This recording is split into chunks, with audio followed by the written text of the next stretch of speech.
గురించిన కొన్ని సంగతులు మనకు అర్థమైతే అప్పుడు అభిషేకాన్ని గురించిన కొన్ని సంగతులు అర్థమవుతాయి. బైబిల్లో 2 నిబంధనలు ఉన్నాయి. ఏంటో నిబంధనలు? పాత నిబంధన. ఏంటంటే తేడా? అది పాతది కొత్తదా? అంతేనా? పాత నిబంధన క్రొత్త నిబంధన తేడా ఏంటంటే, పాత నిబంధనను దేవుడు మోషే గారి ద్వారా ఇచ్చారు. ఎవరి ద్వారా ఇచ్చారని? అదే ఇంకా తర్వాత వచ్చిన రాజులు కానీ ప్రవక్తలు కానీ యాజకులు కానీ దాన్ని ఫాలో అవ్వాలి. వేరే నిబంధన వారికి లేదు. క్రొత్త నిబంధన యేసయ్య ద్వారా వచ్చింది. ఓకే, క్రొత్త నిబంధన యేసయ్య ద్వారా వచ్చింది. సో పాత నిబంధన మోషే ద్వారా వచ్చింది, మధ్యవర్తుల ద్వారా, దేవదూత ద్వారా వచ్చింది. క్రొత్త నిబంధన దేవాది దేవుడే దిగి వచ్చి మనతో చేసిన నిబంధన. కనుక మీరు పరిశుద్ధాత్మ గురించి అర్థమైతే అప్పుడు మీరు అభిషేకం గురించి లోతుకి వెళ్తారు. ఓకే, ఇప్పుడు క్రొత్త నిబంధనకి పాత నిబంధనకు ఉన్న తేడాలో ఒక తేడా ఏంటంటే, పాత నిబంధనలో ఎవరు పడితే వాళ్ళు దేవుణ్ణి నమ్ముకోవడానికి లేదు. కేవలం ఇశ్రాయేలీయులు మాత్రమే దేవుని ప్రజలు. మిగిలిన వారందరూ ఎవరు? అన్యులు. వారు దేవుణ్ణి ప్రార్థించుకుంటుంటారు. కానీ క్రొత్త నిబంధనలో ప్రపంచంలో ఒక మనిషి ఎక్కడున్నా కూడా యేసయ్యను నమ్ముకునే అవకాశాన్ని దేవుడు ఇచ్చాడు. అది ఎలా జరుగుతుంది?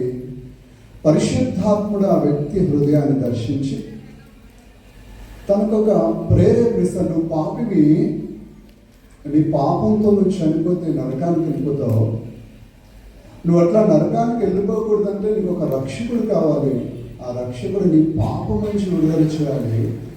విడుదల చేయాలంటే ఆయన యేసయ్య నీ పాపాన్ని ఒప్పుకున్నప్పుడు నీకు రక్షణ కలుగుతుందని పరిశుద్ధాత్ముడు ప్రతి వ్యక్తి హృదయాన్ని దర్శిస్తూ ఉంటాడు.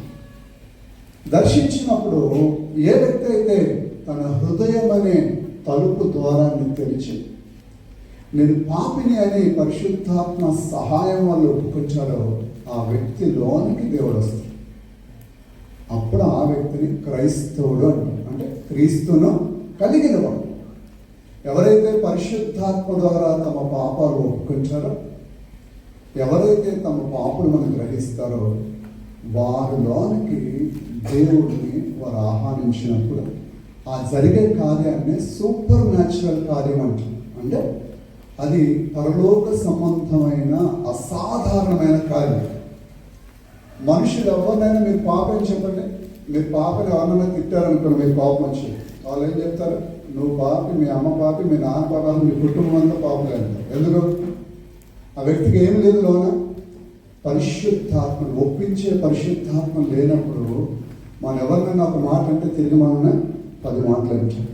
కానీ అదే వ్యక్తిని పరిశుద్ధాత్ముడు దర్శిస్తే, కుమారుడు పాపంలో ఉన్నాం, కుమార్తెను చేస్తున్న పనులు శాపగ్రస్తమైన పనులు, నీ జీవితం మార్చుకోకపోతే నువ్వు దేవుని శిక్షకు పాత్రురాలు అవుతావు, దేవుని శిక్షకు పాత్రుడు అవుతానే పరిశుద్ధాత్ముడు మన ఆత్మ ద్వారా, మనస్సాక్షి ద్వారా ప్రేరేపించినప్పుడు మనం విధేయమైతే మనకు రక్షణ దొరుకుతుంది.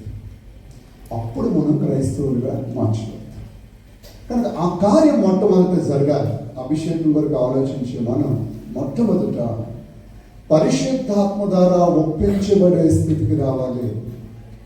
అది ప్రతిరోజు పాపాన్ని గురించి, నీతిని గురించి, రాబోయే తీర్పుని గురించి ఒప్పించుకుంటూ వస్తూ ఉన్నప్పుడే మనం కడగబడుతూ ఉంటాం అన్నమాట.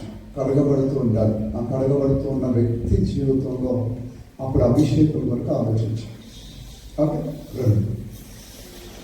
అభిషేకం అనగా పాత నిబంధనలో ఎవరికి పడితే వారికి ఇచ్చేవారు కాదు. ఎవరికి ఇచ్చేవారండి పాత నిబంధన?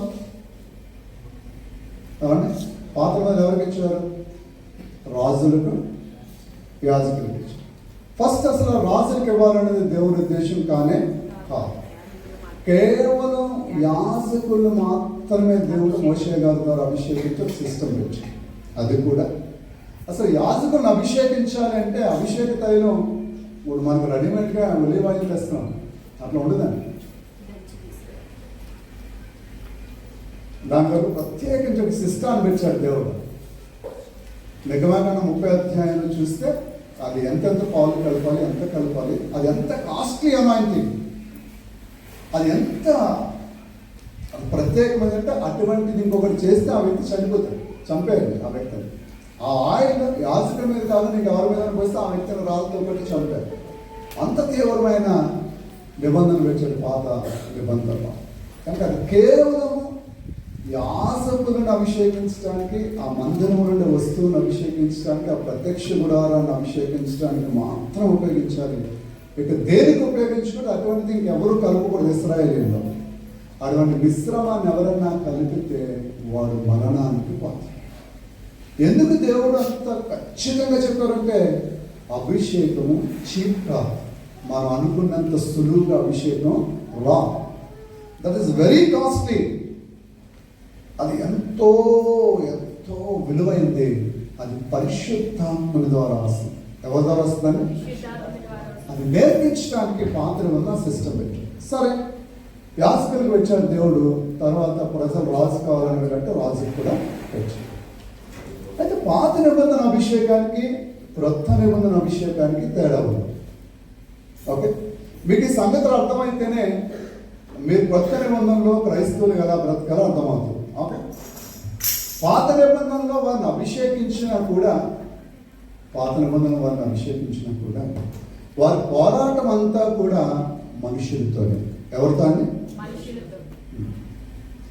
మీరు సాతాను అనే మాట పాత నిబంధనలో చాలా తక్కువగా వింటారు. శత్రువులు అనేది పాత నిబంధన అంతా ఎవరంటే మనుషులే. సాతాను కాదు, వాడు దురాత్మ కాదు. వాటి ఆదాము మోసం చేసినప్పుడు సర్పం రూపంలో సాతాను వచ్చి సర్పాన్ని ఉపయోగించుకుని మోసం చేశారు. తర్వాత దావీదు గారిని ప్రేరేపించి అసలు ఎంతమంది ఉన్నారో లెక్క పెడదామని చెప్పి అక్కడ ఒకసారి ప్రేరేపించి, తర్వాత దానియేలు గారు ప్రార్థన చేస్తున్నప్పుడు ఆయన ప్రార్థనకి జవాబు రాకుండా శక్తులు అడ్డుపడినట్లుగా పార్శ్వలతో చూస్తారు. ఈ సందర్భాలు తప్పితే దెయ్యాలు సాధారణ సంగతులు పాత నిబంధనలో కనపడవు. ఎందుకు అంటే వారికి ఒక రాజ్యం ఉంది, అది ఇశ్రాయేలీయుల రాజ్యం. వారి పోరాటం అంతా ఎంతవరకు అంటే ఆ ప్రొసెస్లోనే ఇశ్రాయేలీ రాజ్యానికి సంబంధించి శత్రువులు ఎవరైనా వస్తే వారితో పోరాడడానికి అభిషేకం, మిగిలిన రాజ్యాన్ని జయించడానికి అభిషేకం. అంటే ఆ రాజ్యాన్ని కాపాడుకోవాలి, దేవుడు అనుమతిస్తే ఇంకో రాజ్యాన్ని జయించాలి. వారి అభిషేకం అంతా మనుషులతో పోరాడే అభిషేకం. కనుక యాజకుడు ఏంటంటే అప్పట్లో పరిశుద్ధాత్ముడు లోన నివసించారు. మీకు పాత నిబంధనకి కొత్త నిబంధన ప్రత్యేకమైన తేడా ఏంటంటే పాత నిబంధనలో యేసయ్య రక్తం లేదు కనుక, అది ఎడ్లకి గొర్రెలకు పొట్టేలకు సంబంధించిన రక్తం కనుక అది మనస్సాక్షిని సంపూర్ణంగా శుద్ధి చేయలేదు. కాబట్టి పరిశుద్ధాత్ముడు లోన నివసించలేదు. కనుక ఆ రక్తం మనిషిని పైన శుద్ధీకరిస్తే తన పాపాలు ఒప్పుకుంటాడు, మళ్ళీ మామూలే. హృదయ శుద్ధి అనేది పాత నిబంధన సంపూర్ణంగా జరగదు. పరిశుద్ధాత్మ నివసించేంత పరిశుద్ధత హృదయాంతరంగాల్లో ఉండదు కనుక పరిశుద్ధాత్మ పాత నిబంధనలో వ్యక్తులు తలపైకి వచ్చి వెళ్ళిపోయారు. పరిశుద్ధాత్మను అభిషేకించిన వారు ప్రవచనాలు చెప్పారు. పరిశుద్ధాత్మను అభిషేకించిన గొలియాతుని చంపాడు దావీదు. పరిశుద్ధాత్మను అభిషేకించినప్పుడు శాంసన్ సింహాన్ని చీల్చేశాడు, 1000 మందిని చంపేశారు. ఇవన్నీ కూడా ఎక్స్టర్నల్ థింగ్స్, అంటే బహిర్గతంగా బాహ్యానికి సంబంధించిన విషయాలు చేశారు. కానీ అంతరంగంలో పాపాన్ని జయించే అభిషేకం అది కాదు. బయట శత్రువులను జయించే అభిషేకం అది, కానీ తన మీద తనకు విజయం ఉండదు పాత నిబంధన అభిషేకంలో. అర్థమైందండి? పాత నిబంధన అభిషేకంలో శాంసన్కి ఎంతో అభిషేకం ఉంది, కానీ తను పడిపోయాడు పాపంలో. దావీదుకి అభిషేకం ఉంది, తను పడిపోయాడు. ఎలియా గారికి అభిషేకం ఉంది, కానీ ఆయన కూడా నిరాశపడ్డాడు. అంటే పాత నిబంధన అభిషేకము ఒక వ్యక్తి క్యారెక్టర్ను మార్చదు. అర్థమైందని? తన స్వభావాన్ని మార్చదు. అది దేవుని కార్యాలు చేసే అభిషేకమే కానీ ఒక వ్యక్తిని పరిశుద్ధాత్మక ఆలయముగా, పరిశుద్ధాత్మనికి ఇల్లుగా మార్చలేదు.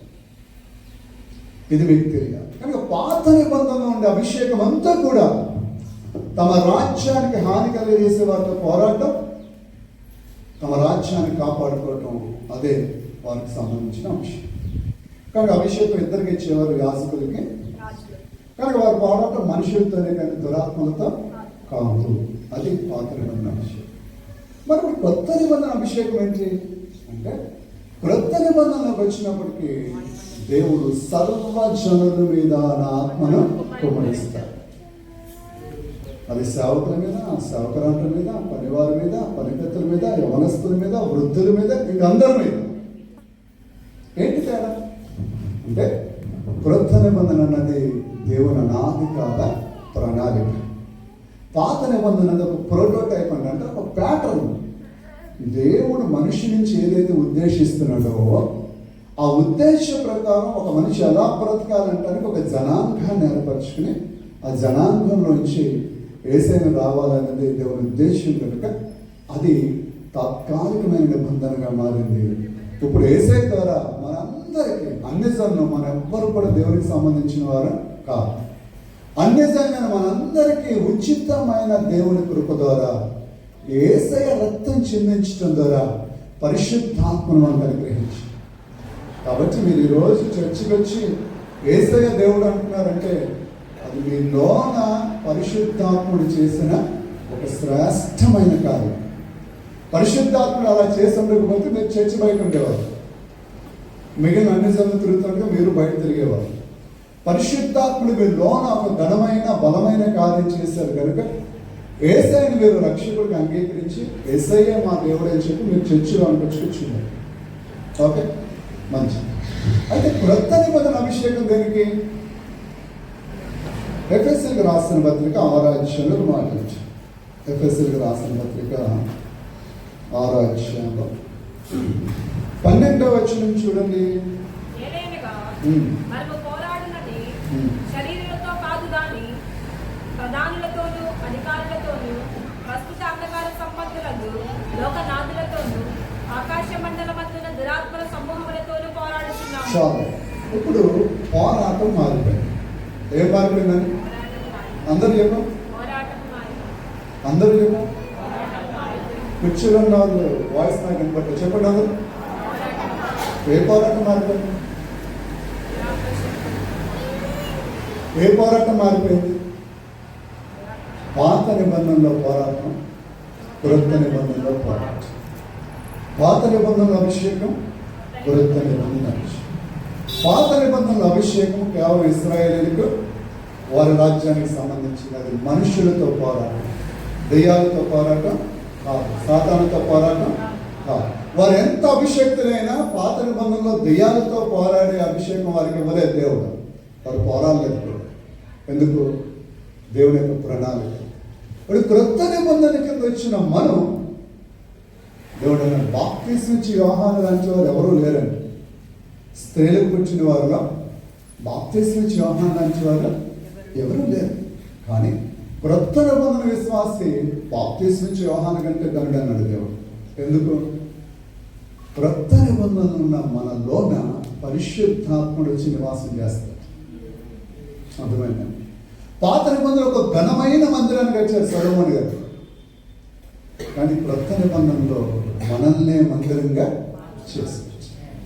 కనుక ఈరోజు పరిశుద్ధాత్ముడు నివసించే ఒక అనుకూలమైన మందిరాలుగా మనల్ని మార్చటమే దేవుని యొక్క ముఖ్యమైన ఉద్దేశం. ఆయన అభిషేకం కూడా దాగి ఉంది. కనుక దేవుని అభిషేకం దేనికి అంటే మనము దేవుని మందిరాలుగా మార్చబడాలి. అర్థమైందని? క్రొత్త నిబంధనలు ఉండే మనం ఎవరమంటే కదిలే మందిరాలు. ఎవరన్నా మనం ఎక్కడుంటే అక్కడ దేవుని సన్నిధి ఉండాలి. మనం ఎక్కడికి వెళ్తే అక్కడ దేవుడు మనతో పాటు ఉండాలి. మనమే ఆ మందిరాలు. కనుక ఈ మందిరం ఎక్కడికి వెళ్ళినా, మీరు బట్టల షాప్కి వెళ్ళినా దేవుని మందిరం వెళ్ళింది, కాయగూర షాప్కి వెళ్ళినా దేవుని మందిరం. మాట మీరు ఒప్పుకుంటారు. అవునే దేవుడు అన్నారు. ఏమన్నారు? కొరింథీయులకు రాసిన పత్రిక మీరు చూసాక మళ్ళీ ఎఫెసీయులకు రాసిన పత్రిక, 1 కొరింథీయులకు రాసిన పత్రిక 3వ అధ్యాయం 6వ అధ్యాయం 6వ అధ్యాయం 19వ వచనం. మీ దేహము దేవుని వలన మీకు అనుగ్రహింపబడి మీలో ఉన్న పరిశుద్ధాత్మ కాలమై ఉన్నదని మీరు ఎరుగరా? మీరు మీ సొత్తు కాదు. ఎందుకు ఇచ్చారంటే దేవుడు మనకు దేహాన్ని ఏమండి పరిశుద్ధాత్మకు ఆలయముగా మలచడానికి దేవుడు మనకు ఒక దేహాన్ని. అని చెప్పి ఈ దేహము మీ సొత్తు కాదు. ఎవరి సొత్తు కాదని? మన సొత్తు కాదు.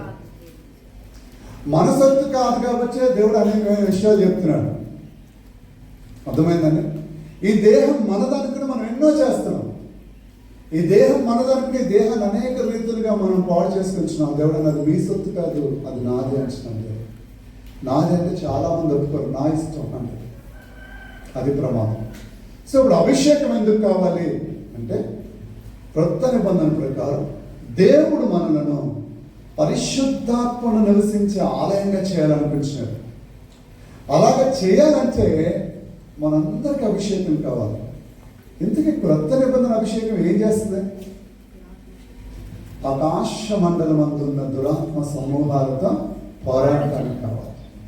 ఇప్పుడు మన పోరాటం ఎవరితో కాదని చదివాక ఎఫెసీయులకు రాసిన 6-10 రక్త మాంసాలతో కాదు. అంటే అర్థం ఏంటి? మనుషులతో కాదు. నువ్వెంత అంటే నువ్వెంత అంటాం కాదు, నువ్వు అలాగంటే నువ్వు ఇలాగంటాం కాదు. క్రొత్త నిబంధనలో మన పోరాటం మనుషులతో కాదు. అది పాత నిబంధన విషయం. అది పాత నిబంధన ప్యాటర్న్. కొత్త నిబంధన మన పోరాటం పైకి వెళ్ళిపోయింది, కింద కాదు. ఈ భూ సంబంధమైన మనుషులతో మన పోరాటం కాదు, ఆ మనుష్యుల్ని ప్రేరేపించి వారి వెనకాల ఉండే దురాత్మలతో. అవి ఎక్కడున్నాయి? ఆకాశం. అంటే మన పోరాటం ఇప్పుడు భూమి నుంచి పైకెత్తబడింది.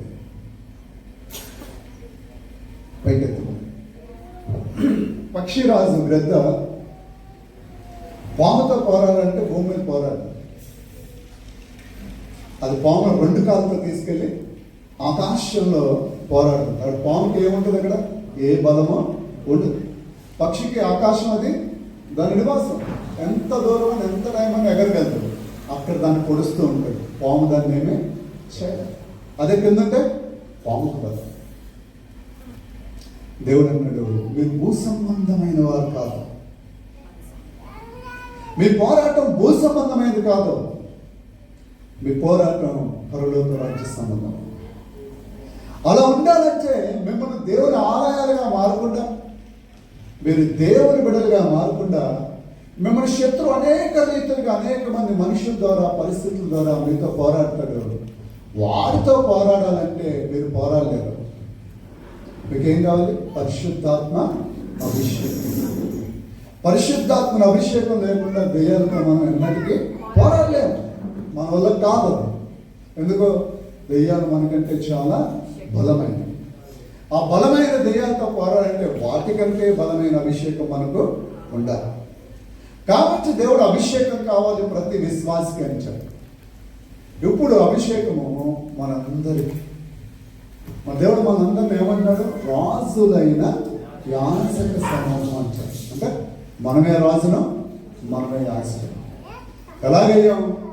రాజులుగా మన అధికారం శత్రువు మీద, యాజకులుగా మన విజ్ఞాపన ప్రార్థన. యాజకులు కాబట్టి మనం విజ్ఞాపన ప్రార్థన చేస్తాం. రాజులను కాబట్టి సాతాను మీద, దెయ్యాల మీద అధికారం కలిగించు. అందుకే దేవుడు అన్నాడు, శత్రు యొక్క బలం అంతటి మీద మీకు అధికారం అనుగ్రహించాను, ఏది ఎంత మాత్రమో హాని చేయదు. అంటే ఏ దురాత్మ, ఏ చీకటి శక్తులు మనకి ఏ హాని చేయకుండా ఉండడానికి దేవుడు మనకు సంపూర్ణ అధికారాన్ని ఇచ్చాడు. అయితే అధికారాన్ని ఎలా ఉపయోగించాలి, అధికారాన్ని ఏ విధంగా కాపాడుకోవాలి, మనం ఏ విధంగా ఉంటే మన అధికారం సాధారణ మీద పనిచేస్తుందో తెలియాలంటే మనకు అభిషేకం కావాలి. ఇప్పుడు గవర్నమెంట్ ఆఫీసర్లు కూడా అధికారులే, కానీ వారు అధికారం దుర్వినియోగం చేసి ఏం చేస్తారు? ఉద్యోగం నుంచి సస్పెండ్ చేస్తారు. ఎందుకు? వారి అధికారాన్ని ఏం చేయలేదు, సరిగా ఉపయోగించలేదు. వారి అధికారులే, కానీ వారి అధికారం పనిచేయట్లేదు. ఇప్పుడు ఎందుకంటే వారి అధికారాన్ని దుర్వినియోగం చేస్తారు. మనం కూడా మన క్రైస్తవులమే, దేవుని అధికారం మనకుంది, కానీ మన అధికారం ఎందుకు పనిచేయట్లేదు? మనం సరిగా అనుకోవాలి, పరిశుద్ధాత్మకు అనుకూలమైన వారిగా లేదు. కాబట్టి దేవుడు మనకి ఎంత అధికారం ఇచ్చినా అది శత్రువుని జయించలేకపోతున్నాం. శత్రువు బలం జయించలేకుండా ఉండడానికి గల కారణం ఒకటే, మన దేవుడు బలహీనుడు కాదు, మనం బలహీనులు. మనం బలహీనులుగా ఉండిపోవడాన్ని బట్టి మనకి ఎంత అధికారం ఉన్న అధికారాన్ని ఉపయోగించలేదు. పౌలు గారు కొరింథీయులకు ఆ మాట రాస్తూ, అయ్యా మీకు ఎన్నో ఉన్నాయి కానీ మీరు శరీర సంబంధమైన మనుషులుగా మిగిలిపోయారు. కాబట్టి మిమ్మల్ని నేను బలమైన ఆహారంతో పెంచలేకపోయాను. క్రీస్తునందు మీరు ఎలా ఉన్నారంట? పసిబిడ్డలుగా ఉన్నారంట. ఎలా ఉన్నారంటే దేవుళ్ళ వారు పసిబిడ్డలు పోరాడతారండి. కనుక పౌలు గారు అన్నారు, మిమ్మల్ని నేను బాధతోనే పెంచవలసి వచ్చింది. దేంతో పెంచారట? అది నేటి క్రైస్తవుని యొక్క పరిస్థితి. మనం దురాత్మలతో పోరాడటం మర్చిపోయి మనుషులతో పోరాడతాం. అందుకు మన అభిషేకము పనిచేయలేదు. కానీ ఎటువంటి మీటింగ్స్కి వచ్చినప్పుడు నేర్చుకోవాల్సిందంటే, మన అభిషేకం దేనికోసం ఇస్తారు దేవుడు? అభిషేకంతో మనం ఏం చేయాలి? అంతే కదా. మీరు ఫ్రిడ్జ్ కొనుక్కున్నారు, ఏం చేస్తారు? టీవీ అందరూ పెట్టుకుని చూస్తారా? ఫ్రిడ్జ్లో మరి ఏం పెడతారు? ఫ్రిడ్జ్లో అంటే పర్పస్ కదా. ఎందుకోసం కొనుక్కున్నారో దానికోసం ఉపయోగించాలి. దాన్ని ఉద్దేశం అంటారు. అంటే మన ఉద్దేశం మనకు తెలిస్తే, మనం దేని నిమిత్తాన్ని ఉపయోగించాలో అర్థమైతే దేన్నైనా సరిగా ఉపయోగించాలి. అభిషేకం కూడా అంతే, పరిశుద్ధాత్మ శక్తి అంటే అంతే, పరిశుద్ధాత్మ బలం అంటే దేవుడు మనం ఎందుకు ఎన్నుకున్నారు? ఎన్ని కోట్ల మంది ప్రజల్లో మీకు తెలియవలసిన విషయం ఏంటంటే, ఇండియాలో 150 కోట్ల మంది ప్రజలు ఉన్నారు. క్రైస్తవులు చాలా కొద్ది గుంపు మాత్రమే. మీరు క్రైస్తవులు అవ్వడం అంటే మీరు ఎంత ధన్యులంటే, కొన్ని కోట్ల రూపాయల విలువ కలిగిన ఆస్తులున్న ఎంతో మంది వ్యాపారవేత్తల కంటే కూడా మీరు దేవుని దృష్టిలో బహు శ్రేష్టమైన వారు. దేవుడు మిమ్మల్ని ఎంతో యోగ్యమైన బిడ్డలుగా చూస్తున్నాడు. మీరు దేవుని దృష్టిలో విలువైన వారు. అందుకే దేవుడు మీకు పరిశుద్ధాత్మని ఇచ్చాడు. మీకు పరిశుద్ధాత్మని ఇవ్వడంలో దేవుడి ఉద్దేశం ఏంటంటే, దేవుడు మిమ్మల్ని అంత విలువైన బిడ్డలుగా చూస్తున్నాడు. ఎందుకంటే ఆయన విలువైన రక్తం చేత మిమ్మల్ని కొనుక్కున్నాడు. అదే అంటున్నారు, మీరు మీ సొత్తు కాదు, మీరు విలువ పెట్టి కొనబడ్డారు. ఇది మీకు ప్రతిరోజు జ్ఞాపకం ఉండాలి. అర్థమైందా? అభిషేకం ఎందుకు కాస్ట్లీ అని ఎందుకు నేను చెప్పాను? అటువంటి చేస్తే ఆ వ్యక్తి ఇశ్రాయేలు ప్రజల నుంచి కొట్టివేయబడి ఎందుకు చెప్పానంటే, మీరు పరిశుద్ధాత్మను కలిగిన వారు కాబట్టి మీ కుటుంబ పరిస్థితులు ఎలాగైనా ఉండలేము, మీ కష్టాలు ఎలాగైనా ఉన్నాము, మీ దేహాలు అనారోగ్యాలు ఎలాగైనా ఉండనివ్వండి, కానీ మీరు మాత్రం దేవుని దృష్టిలో విలువైన వారు. నాకేం విలువ లేదని మీరు అనుకున్నంత మాత్రాన మీరు విలువ లేని వారు కాకుండా పోరు. ఖచ్చితంగా దేవుడు తన ఆత్మను మీకు ఇచ్చాడు కాబట్టి మీరు ఖచ్చితంగా దేవుని దృష్టిలో విలువైన వారే. ఇప్పుడు దేవుడు భూమి మీదకి వస్తే ఎవరిని తీసుకెళ్ళడానికి వస్తాడు? ఎవరినండి? మనల్నండి. ఎవరిని తీసుకెళ్ళడానికి వస్తాడు? మీరు ఎక్కడ ఉన్నారా? ఇందాక రూపాయి చెప్పినట్టు ఎక్కడ ఉన్నారా? దేవుడు భూమి మీదకి వస్తే ఎవరిని తీసుకెళ్ళడానికి వస్తాడు? మనల్ని చెప్పండి, అందరూ నన్ను అని చెప్పండి. నన్ను తీసుకెళ్ళడానికి వస్తాడు. అంటే భూమి మీద దేవుడికి ఏదైనా విలువైంది ఉందంటే అది ఎవరు? మనం. దేవుడికి భూమి మీద విలువైంది ఏమీ లేదు. మనం తీసుకెళ్తారు, దేవుడు ఏం చేస్తాడు? ఈ భూమిని తీసేస్తాడు. ఏం చేస్తాడండి అంటే అర్థమైంది, మనం భూమి మీద చాలా వస్తువులు తీసి చాలా విలువైన అనుకుంటున్నాం, ఇది చాలా కాస్ట్లీ అనుకుంటున్నాం. కానీ దేవుడు పరలోక రాజ్యం నుంచి చూస్తున్నప్పుడు ఆయన రెండో రాకల్లో ఆయనకంటూ విలువైంది ఎవరంటే మనం మాత్రమే. కేవలం క్రైస్తవులు మాత్రమే, దేవుని ఆత్మచేత నింపబడిన వారు మాత్రమే ఆయన దృష్టిలో విలువైన వారు. వారి కోసం వస్తున్నారు దేవుడికి, దేనికోసం రావట్లేదు. దేవుడికి భూమి మీద బిల్డింగ్లు అవసరం లేదు, ఈ వజ్రాలు ఏమీ అవసరం లేదు, బంగారం అంతా అవసరం లేదు. ఎందుకు? పరలోక రాజ్యంలో వీధులే బంగారం. ఇక్కడ మన వీధులు తారు రోడ్డు, అక్కడ బంగారంతో. భూమి మీద ఏది విలువైంది లేదు దేవుడికి. భూమి మీద అంటూ దేవుడికి అత్యంత విలువైన ప్రజలు ఎవరైనా అంటే మనం.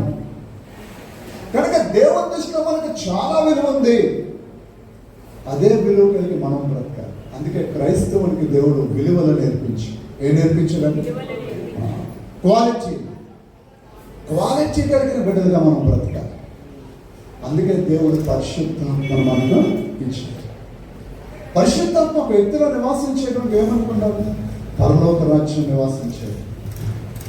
ఒక వ్యక్తి పరిశుద్ధాత్మను కలిగి ఉంటే ఆ వ్యక్తి తన గృహాన్ని పరలోక రాజ్యంగా మార్చుకుంటాడు. పరలోక రాజ్యంగా మార్చుకోవడం అంటే అర్థం ఏంటండి? పరలోక రాజ్యంలో గొడవలు ఉంటాయి. అవునా? ఉంటాయండి పరలోక రాజ్యంలో గొడవలు? కొట్టుకుంటారా? ఎవరైనా తిట్టుకుంటారా? అంటే మన కుటుంబాన్ని మన పరిశుద్ధాత్మను కలిగి ఉంటే సమాధానం లభిస్తుంది. వాదపోదలు, ఆర్గ్యుమెంట్స్, కలహాలుగా పరిశుద్ధాత్మ శక్తి మన జీవితాన్ని సమాధానపరుస్తుంది. కనుక క్రొత్త నిబంధన ప్రకారం అభిషేకం మనకు అర్థం కావాలంటే ఇప్పుడు దేవుని ప్రజలు ఎక్కడుంటుంది ఆయన రాజ్యం. అర్థమైందని? పాత నిబంధనలో కేవలం ఇశ్రాయేలు ప్రజలు ఆయన రాజ్యం. ఇప్పుడు కొత్త నిబంధనలో ప్రపంచంలో ఎక్కడైనా ఎలాగ మనలాగా కొంతమంది కూడామంటే ఇదే ఆయన రాజ్యం. కనుక మనం దేవుడి రాజ్యంలో పాలుభాగస్థులం అయ్యాము. దేవుడు మన కోసం వస్తున్నాడు, మనం ఆయన ప్రజలు. కాబట్టి ఇప్పుడు మన మధ్యలో పరిశుద్ధాత్ముడు సంచారం చేయడానికి ఇష్టపడుతుంది. సరే, అయితే ఈ అభిషేకం మనం ఏం చేస్తాం? ఒకటి చెప్పాం, దురాత్మలతో పోరాటానికి. దురాత్మలతో పోరాటం ఏమైనా కనబడతాయండి? అవునా? మరి ఎలా పోరాడాలండి? చెప్పండి, మీ ఆలోచన చెప్పండి. కళ్ళు మూసుకునేలా కత్తి తీసుకుని అటు ఇటు ఊపాలా? చెప్పండి, ఎలా కనబడు? కళ్ళు మూసుకుని ఏసు రక్తం చేయి, ఏసు రక్తం చేయి, ఏసు రక్తం చేయి, ఏసు రక్తం చేయి, ఏసు రక్తం చేయి అనాలా? చెప్పండి, అంటే అర్థమైంది. పోరాటం అంటే అర్థం. మీకు తెలిసింది చెప్పండి, మీరు చెప్తే నేను ముందుకెళ్తాను. ఎవరైనా చెప్పచ్చు. చెప్పండి, అసలు పోరాటం అంటే ఏంటి? చెప్పండి. పోరాడటం అంటే ఒక వ్యక్తి ముందు కదా పోరాడేది. ఇప్పుడు మన ముందు దురాత్మలు లేవు, మనకు కనబడలేదు. ఎలా పోరాడాలి చెప్పండి? మౌనం ఉండుట దేవునికి స్తుతి చెల్లించుట. ఇప్పుడు అదే పాటిస్తున్నారో మీరు?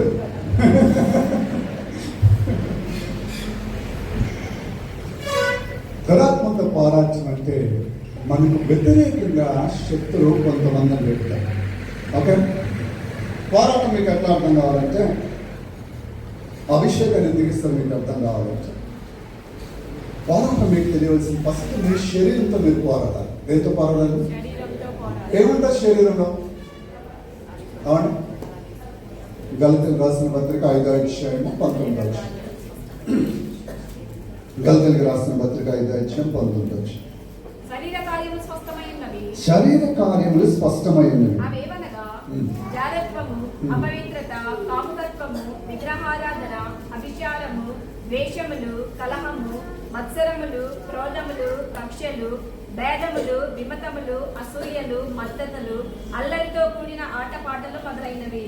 వీటిని గురించి నేను మునుపు చెప్పిన ప్రకారము ఇట్టి వాటిని చేయవారు దేవుని రాజ్యమును స్వతంత్రించుకోవాలని మీతో స్పష్టముగా చెప్పుచున్నాను. ఇవంటే ఏం చేయాలంటే మనం దేవుని రాజ్యమును స్వతంత్రించుకోవాలి.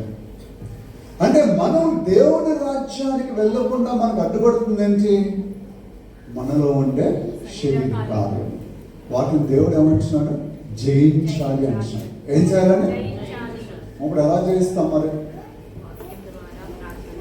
అండ్ ఎలా జయిస్తాం అది కూడా తెలియదు. రోమీయులకు రాసిన పత్రిక 6:6. ఏమనగా మనమికను పాపమునకు దాసులము కాకుండా పాప శరీరము నిరర్థకమగునట్టు మన ప్రాచీన స్వభావం ఆయనతో కూడా సిలువ వేయబడిన వేరుగుడు. చాలు. ఇప్పుడు అభిషేకం వరకు మీకు అర్థం కావాలంటే ఫస్ట్ ఇది అర్థమైతే తర్వాత మిగిలిన విషయాలు వెళ్దాం. క్రైస్తవ జీవితంలో మనందరూ పాపులమే. ఒక్కొక్కరికి ఒక్కొక్క బ్యాక్గ్రౌండ్ ఉంటుంది. మన కులాలను బట్టి, మనం పెరిగిన పరిస్థితిని బట్టి ఒక్కొక్క కులానికి ఒక పరిస్థితి ఉంటుంది. మనం పెరిగిన పరిస్థితుల్లో ఈ కులాచారాలు, కుల సాంప్రదాయాలు ఇవన్నీ మన లోనంటాయి. మన అవునన్నా కాదని అవన్నీ మన హృదయంలో నుంచి. ఇవన్నిటితో మనం ఏం చేస్తామంటే దేవుని మహాశాస్త్రుని కృపను బట్టి ఒక 4 రోజు దేవుడు మనం దర్శించడాన్ని బట్టి మనం క్రైస్తవులు అయ్యాం. అంతవరకు బాగా. అయితే క్రైస్తవులు అయ్యామంటే ఇంక అన్నీ తెలిసిపోయినాడు కాదు. మన ఇంట్లో చిన్న బిడ్డ పుట్టారు అనుకోండి, అంటే అర్థమైంది ఆ బిడ్డకి ఒక రోజు కదా, మొదటి రోజు పుడితే ఆ బిడ్డకి ఒక రోజు ఏజ్ ఉన్న బిడ్డ. ఆ బిడ్డ పుట్టాడు కాబట్టి అన్ని తెలుసుకున్నట్టు కదా, ఆ బిడ్డ క్రమక్రమంగా ఎదగాలి, ఎదిగి ప్రయోజనం కావాలి. మనం కూడా అంతే. దేవుని రాజ్యంలో పరిశుద్ధాత్మను మనం దర్శించిన తర్వాత మనం దేవుని రాజ్యంలో పుట్టాము. పుట్టిన తర్వాత సంఘానికి ఎలా వచ్చి క్రమాలు నేర్చుకోవడం ద్వారా, దేవుని బోధకు లోబట్టడం ద్వారా మాత్రమే మనం దేవునిలో ఎదుగుతాం. అయితే పాత నిబంధనకి కొత్త నిబంధనకి తేడా మీకు మళ్ళా చెప్తున్నాం. పాత నిబంధనలో వారు అభిషేకం ఉన్నా కూడా ఎందుకు పాపంలో పడిపోయారంటే వారి లోన పాపం చేసే స్వభావం చచ్చిపోలేదు. ఏం చచ్చిపోలేదని? కానీ కొత్త నిబంధనకు వచ్చినప్పుడు యేసు ప్రభు కల్వరి శిలువలో మరణించినప్పుడు ఏం జరిగిందంటే, ఒక మనిషి పాపం చేయడానికి ఆదాము దగ్గర నుంచి ఏ స్వభావం అయితే వచ్చిందో ఆ స్వభావాన్ని సిలువ వేసాడు యేసయ్య. అక్కడ మనం ఇక పాపములకు దాసులం కాకున్నట్లు, పాప శరీరం నిర్లక్తమగినట్లు ప్రాచీన పురుషుడు ఏమయ్యాడు? సిలువ వేయబడ్డాడు ఆయనతో.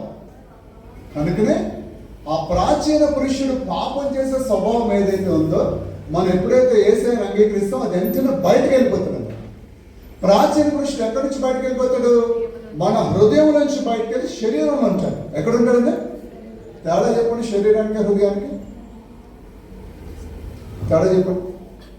శరీరం అంటే ఏంటి, హృదయం అంటే ఏంటి? ఎదురండి, అది ఉందరండి అలా అంటారా? ఏదో ఉందిలేండి, ఏదో నమ్ముకున్నానండి నేను ప్రశ్నలు ఎలాగా అంటారా? మీకు తెలియాలి. ఓకే, హృదయము అని మనం చెప్తున్నాం, కానీ ఆత్మ అన్నది మనలో ఒక భాగం. అవునా? మనం ఎన్ని భాగాలు చెప్తారు కొన్ని అట్లీస్ట్ అది తెలీదా? తోడంటే కోడంటే కొన్ని కోడి తెలుసా? అని చికెన్ తింటారు, మీరు తినరారు. చేరుకెళ్తాం చికెన్ తినేవారు, మిగిలిన ఎవరు తింటారు చికెన్? Very good. ఓకే, ఆ చికెన్లో ఎన్ని భాగాలు ఉంటాయి తెలుసా? తెలీదు. ఏమంటే మీకు మాకు సపోజ్ కాలు మొక్క వేసారు అనుకోండి, ఏమంటారు మీరు? తోలేసారంటే ఏమంటారు? నాకు తోలు ముక్క వేసారు, కాలు ముక్క వేసారు, నాకు మంచి ముక్క. మంచి ముక్క అంటే మీ ఉద్దేశం ఏంటి? జాయింట్ కదా, జాయింట్ ముక్క వేస్తే మంచి ముక్క వేస్తారు కదా. కోళ్ళ భాగాలు మనకు అర్థమైంది. Very good. సో మనిషిలో భాగాలు 3 ఉన్నాయి. ఎన్ని ఉన్నాయండి? జంతువులకి పక్షులకి ఎన్ని భాగాలు? 2 భాగాలు. ఎందుకు? వాటిలో ఏం లేదు, ఆత్మ లేదు కనుక వాటిని మనం కట్ చేసి తినేస్తాం కదా. గొర్రెలు కోసేస్తాం, మేకలు కోసేస్తాం, కోళ్ళు కోసేస్తాం. ఎందుకు? వాటికి ఆత్మ లేదు, అవి చనిపోయినా లెక్క చెప్పాల్సిన అవసరం లేదు. ఇప్పుడు గొర్రెలు పోట్లాడుతున్నాయి అనుకోండి, దేవుడు అక్కడ లెక్క అడుగుతాడా? నువ్వు ఎందుకు పోట్లాడావు అంటాడు? అడుగు. కానీ మనం పోట్లాడుకుంటాం ఎందుకు? మనకు ఆత్మనిచ్చినట్టే. ఏమిచ్చాడంటే ఈ ఆత్మలోనే తప్పొప్పులు తెలుసుకునే పరిస్థితి, మంచి చెడ్డను తెలుసుకునే పరిస్థితి, మేలంటే ఏంటో తెలుసుకునే పరిస్థితి, కీడంటే ఏంటో తెలుసుకునే పరిస్థితి, వివేచించే పరిస్థితి, ఇవన్నీ ఆత్మ ద్వారా అర్థమవుతాయి. మన ప్రాణంలో అర్థం కావు, శరీరంలో అర్థం కావు. ఈ పక్షులకు ఉన్నాయి, చెట్లకు కూడా ఉంది. అవునా? చెట్లకు ప్రాణం ఉందా లేదా? చచ్చిపోయింది మొక్క అంటే రెండు అర్థం ఏంటి? చచ్చిపోయింది, ప్రాణం పోయి ముద్ద లాగా ముద్దు పొయ్యిలో పెట్టేస్తాం. మనకు కూడా ప్రాణం ఉంది, దేహం ఉంది అన్నిటిలాగా. కానీ వాటికంటే శ్రేష్టమైన వారు మనం ఎందుకేమంటే మనలో ఆత్మ.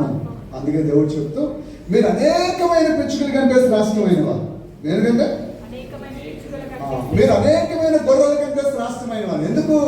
వాటికంటే మనల్ని శ్రేష్టమైనదిగా ఎందుకు ఏం చేస్తుంది? దేవుని ఆత్మ. అవి లేకపోతే దేవుని ఆత్మ ద్వారా మనకి సంగతులు తెలియకపోతే పశుప్రాయులుగా బ్రతుకుతారు. ఎలా బ్రతుకుతారండి? అయ్యి పశువులా బ్రతుకుతాడు అంటే అర్థం ఏంటి? వాడు ఆత్మలో ఉండే మనస్సాక్షికి వెలుగు లేదు. వాడు ఆత్మలో ఉండే మనస్సాక్షిగా మృతమైన స్థితిలోనే ఉంది. ఇప్పుడు ఎఫెసీయులకు రాసిన పత్రిక 2వ అధ్యాయం చూడండి. ఎఫెసీయులకు రాసిన పత్రిక 2వ అధ్యాయం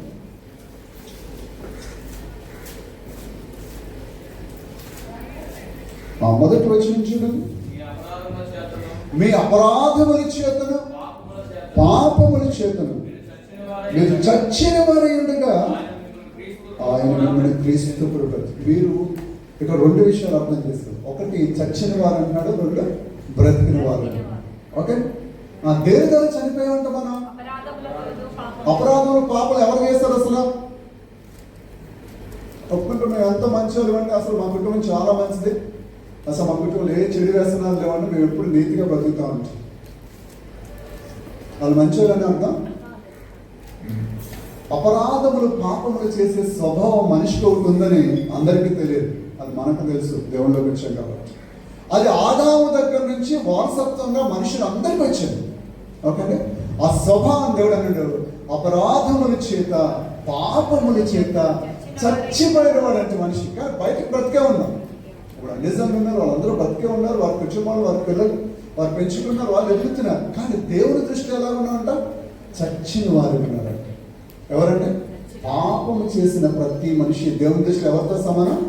చచ్చిన వాడితో సమానం. ఆ వ్యక్తిని ఎలా బ్రతికించాలంట? క్రీస్తుతో కూడా బ్రతికించాలి. చెప్పండి, ఎలా బ్రతికించాలి? ఒక వ్యక్తి దేవుని దృష్టిలో ఎప్పుడు బ్రతికినాడు? ఆ వ్యక్తి యేసయ్యను అంగీకరించిన వ్యక్తే దేవుని దృష్టిలో బ్రతికినాడు. అర్థమైందండి? యేసయ్యను అంగీకరించకపోతే ఆ వ్యక్తి దేవుని దృష్టిలో ఎవరు? మృతుడు. ఇప్పుడు దేవుడు ఎవరి కోసం వస్తున్నాడు? రెండో రాకల్లో బ్రతికిన వారి కోసం వస్తున్నాడు. చెప్పండి, ఎవరి కోసం వస్తున్నాడు? దాన్ని దేవుడు తిరిగి జన్మించుతా అంటున్నాడు. ఏంటంటే తిరిగి జన్మించామంటే అది పరిశుద్ధాత్మ కాదు. కనుక దేవునిలో తిరిగి జన్మిస్తే ఆ వ్యక్తి దేవునితో బ్రతుకుతాడు. అప్పుడు మీకు అర్థం కావాల్సిందంటే ఇది ఎక్కడ జరిగింది? మీరు తిరిగి జన్మించాలన్నారు, బ్రతికారన్నారు. ఎక్కడ జరిగిందని? ఎవరో బాప్తీస్తున్నారు ఒకటి. తర్వాత ఇంకా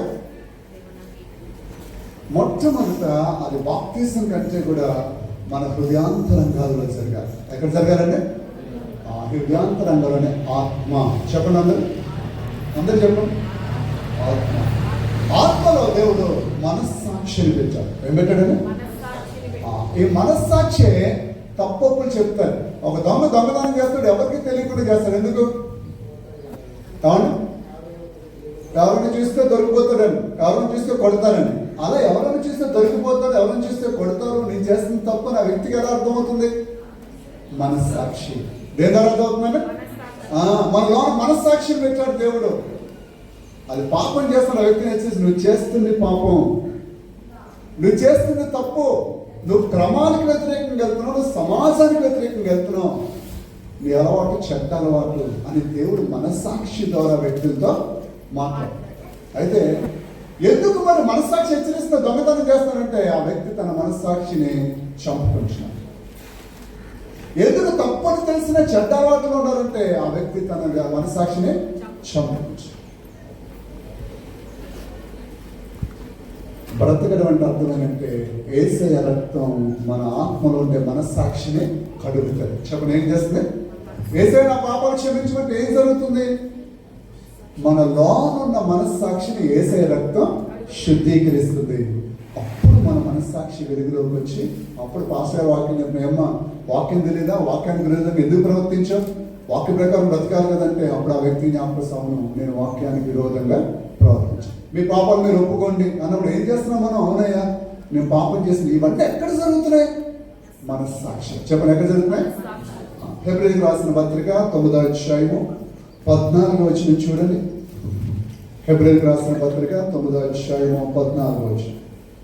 నిత్యుడగా ఆత్మ ద్వారా తన్ను తాను దేవునికి నిర్దోషినిగా అర్పించుకున్న క్రీస్తు యొక్క రక్తము నిర్జీవమైన క్రియలు విడిచిపెట్టి జీవము గల దేవుని సేవించడానికి మీ మనస్సాక్షిని ఎంతో ఎక్కువగా అదండి. మన పాప ఒప్పుకున్న ప్రతిసారి మనం చేసిన ఆ పాప పనులను విడిచిపెట్టి తిరిగి దేవునితో సమాధాన పడటానికి యేసయ్య రక్తం మన ఆత్మలో ఉండే మనస్సాక్షిని ఏం చేస్తుంది? శుద్ధీకరిస్తుంది. అప్పుడు మనం చేసిన ఆ పాపం యొక్క గిల్టీనెస్, ఆ పాపం చేసిన అపరాధ భావం నుంచి విడుదల పొంది తిరిగి దేవునితో సమాధాన పడి మనం ఆరాధిస్తాం. నేను పాపని అంటూ ఉండకూడదు. చేసిన పాపాన్ని విడిచిపెట్టిన నువ్వేమవుతావు? పరిశుద్ధురాలు అవుతావు. చెప్పండి, ఏమవుతాం? పరిశుద్ధులు అవుతాం. పాపులు అంతే కదా, పాపులు కాదండి. మనం మనల్ని చూసి పాపి అనుకోకూడదు.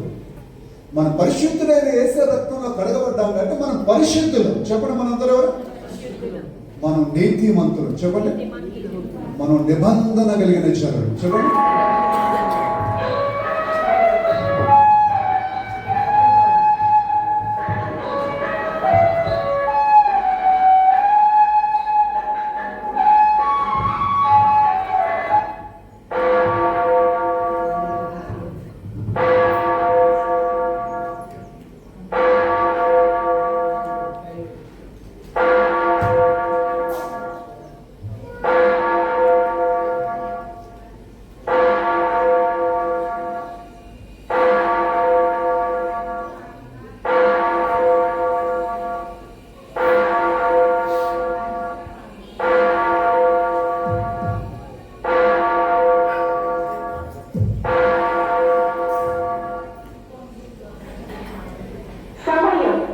మధ్యాహ్నం 12 గంటలు.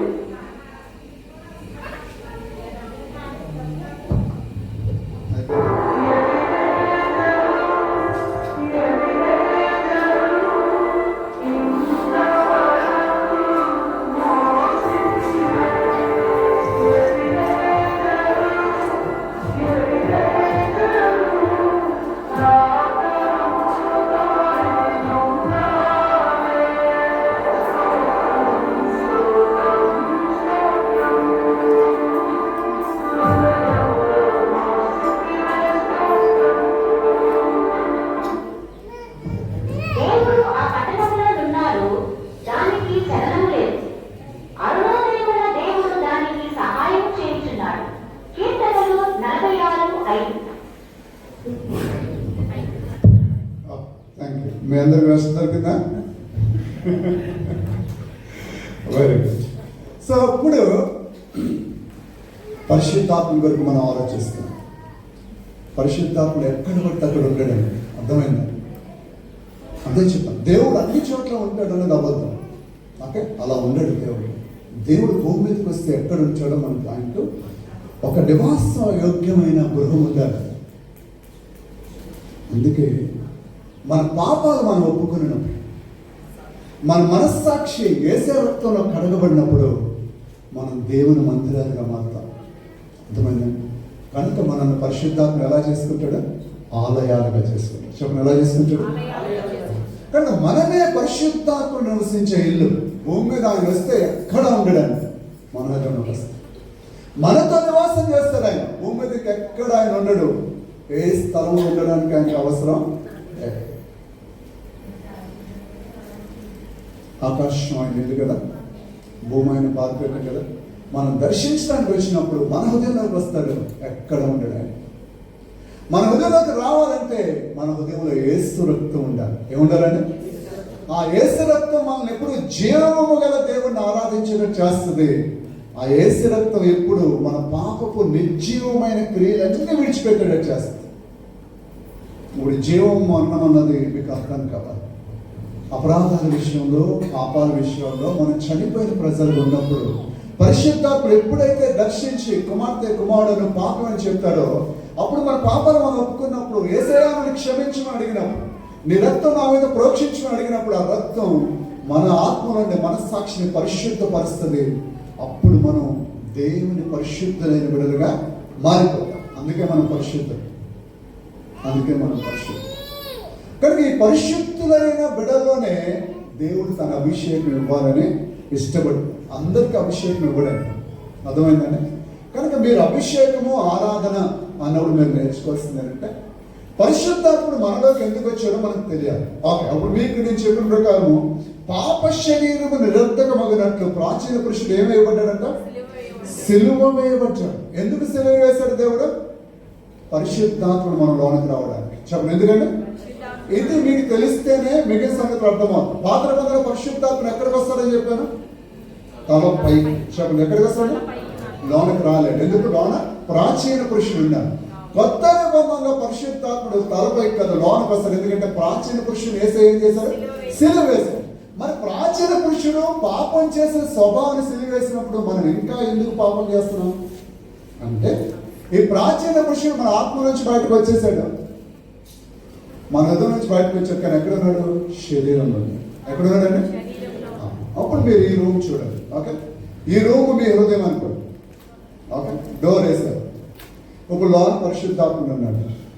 ఇదంతా శరీరం అనుకోండి. ఇక్కడ మన పాత వదిలేసిన శరీరం ఇలాంటి ఇక్కడ ఉన్నాయి అనుకోండి. ఆ డోర్ బలంగా ఉన్నంత సేపు ఈ పాప క్రియలు లోనికి వెళ్ళవు. లోన ఎదురు పరిశుద్ధాత్ముడు ఉన్నాడు. ఆ పరిశుద్ధాత్మ లోనే ఉండాలి. మనం ఎదగాలంటే మనం రోజు బైబిల్ చదువుకోవాలి, ప్రార్థన చేయాలి, తెలిసిన ప్రతి పాపాన్ని విడిచిపెట్టాలి, దేవునికి దగ్గర ఉండాలి. ఎప్పుడైతే ఆ లోన్ అంటే పరిశుద్ధాత్మని కొత్త నిబంధనకి అన్నారంటే నవీన పురుషుడు అన్నాడు. ఎవరండి? ఈ నవీన పురుషుడు అంటే లోన ఒక వ్యక్తి ఉన్నాడు, అది దేవుని స్వభావం. నవీన పురుషుడు అంటే అదంటే దేవుని స్వభావాన్ని దేవుడు మన ఆత్మను ఇచ్చాడు. మన పాప శరీరంలో పాపం చేసే ఆ స్వభావం అంటే ఈ శరీరం ఉంది, లోన లేదు. అన్ని సంగతి అది లోన ఉంది. కానీ క్రైస్తవ జీవిత యొక్క రహస్యం అదే. మనం వీళ్ళు ఎన్ని పాపాలు చేస్తే పరలోక రాజ్యం చెప్తారని మనం చూసి అనుకుంటారు. కానీ మనం పాపం చేసి ఏం చేస్తున్నాం? వెంటనే ఒప్పుకొంటున్నాం, క్షమాపణ అడుగుతున్నాం. తొట్టిల్లిపోయాం, మళ్ళీ ఒప్పుకున్నాం, క్షమాపణ అడుగు. పడిపోయాం, మళ్ళీ ఒప్పుకున్నాం, క్షమాపణ అడుగు. ఇలా ఎన్నాళ్ళు ఏంటంటే బలం వచ్చేంత వరకు అలా తప్పదు. ఆ బలమే అభిషేకం. అర్థమైందండి? ఒక వ్యక్తి పరిశుద్ధాత్మత ఎక్కిపోయాక, పరిశుద్ధాత్మ శక్తిని పొందుకున్నాక ఆ వ్యక్తి పాపం చేయడం మానేస్తాడు. పరిశుద్ధాత్మ శక్తి లేనంత వరకు, అభిషేకం లేనంత వరకు క్రైస్తవులమే. వాక్యం అర్థమవుతుంది, ప్రార్థన అర్థమవుతుంది, ఆరాధన అర్థమవుతుంది, పాటలు అన్నీ అర్థమవుతున్నాయి, కానీ పడిపోతున్నాం. కారణం లోన అభిషేకం లేదు అని. కనుక నవీన పురుషుడు రూమ్ లో ఉన్నాడు, మన పాపం చేసే సమయం ఎక్కడుంది? ఆ డోర్ బయట నుంచి గెంతుతుంది. ఏం చేస్తారండి? డోర్ ఎక్కడి నుంచి గెంతుతారు? మీరు ఇక్కడ నుంచి డోర్ గెంతుతున్నారండి గట్టిగా. డోర్ వస్తుందా రాదు? ఏమన్నా లాంగ్ డోర్ వేస్తారు, వస్తుందా? రాదు. ఎప్పుడు వస్తుంది డోర్? లోన ఎవరైతే ఉన్నారో ఆ వ్యక్తి ఈ బయట ఉన్న వ్యక్తి కంటే బలహీనుడైతే అప్పుడు డోర్ వచ్చేస్తుంది. ఓకేనా? కనుక మనం కూడా, మీరు రక్షణ పొందారు కదా, పల్లె టికెట్ దొరికేస్తుంది అనుకున్నారు అనుకోండి. కాదు ఏమన్నా టికెట్ దొరికేస్తుంది అనుకున్నాం. మీరు ఎప్పుడు వెళ్ళిపోవాలి? పల్లె వచ్చాం చెప్పండి, ఎప్పుడు వెళ్ళిపోవాలి? బాప్తీసం అలా తీసుకుని ఇలా గట్టు వచ్చి అలా ప్రార్థన చేసుకుని వెంటనే పెట్టలో పెట్టారు. అవునా? అంటే అర్థమేంటి? బాప్తీసం తీసుకుని వెంటనే పరలోక రాజ్యానికి వెళ్ళిపోయారు అనుకోండి, ఇంక భూమి మీద క్రైస్తవులు ఎవరు ఉండరు. మరి ఎందుకు ఇచ్చాడు దేవుడు? మీరు బాప్తీసం తీసుకుని పాపక్షమాపణ అడిగారు, బాప్తీసం తీసుకున్నారు, భూమి మీద ఎందుకు ఇచ్చాడు మిమ్మల్ని? దేవుని వలె బ్రతకడానికి. ఎందుకు ఇచ్చాడండి? యేసయ్య ఎవరో మన నోటి మాటల ద్వారా కాదు, మన జీవితం ద్వారా చెప్పడానికి, మన ప్రవర్తన ద్వారా చెప్పడానికి, మన చుట్టుపక్కల సమాజానికి యేసయ్య అంటే ఎవరో మన మాటలతో కాదు, మన చేతలతో చూపించడం. కనుక మీరు పాపక్షమాపణ పొంది బాప్తీసం పొందిన తర్వాత మీరు పరలోక రాజ్యానికి వెళ్ళడానికి అర్హులే. కానీ అర్హులైన మీరు దేవుని యొక్క గుణలక్షణాన్ని భూమి మీద ప్రజలకు తెలియచేయాలి. అందుకే మనల్ని సజీవులు ఉంచాడు దేవుడు.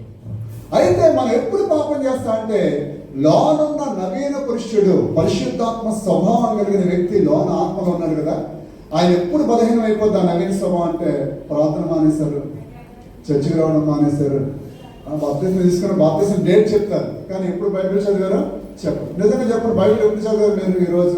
ఈరోజు చదివారా? ఎంతమంది ఈరోజు బైబిల్ చదివారు? నిన్న ఎంతమంది చదివారు?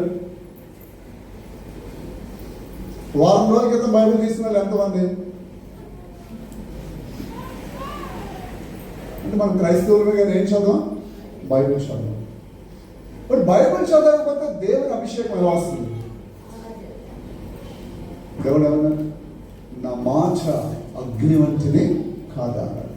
నా మాట బంధంను బద్దలు కొట్టే శుద్ధి వంటిది కదా అన్నాడు. ఆ మాట లోనకు రాకుండా ఎలా బ్రతుకుతాం మనం? ఆ మాటలో జీవం ఉంది. ఆ జీవం మనలోకి రాకుండా ఎలా బ్రతుకుతాం?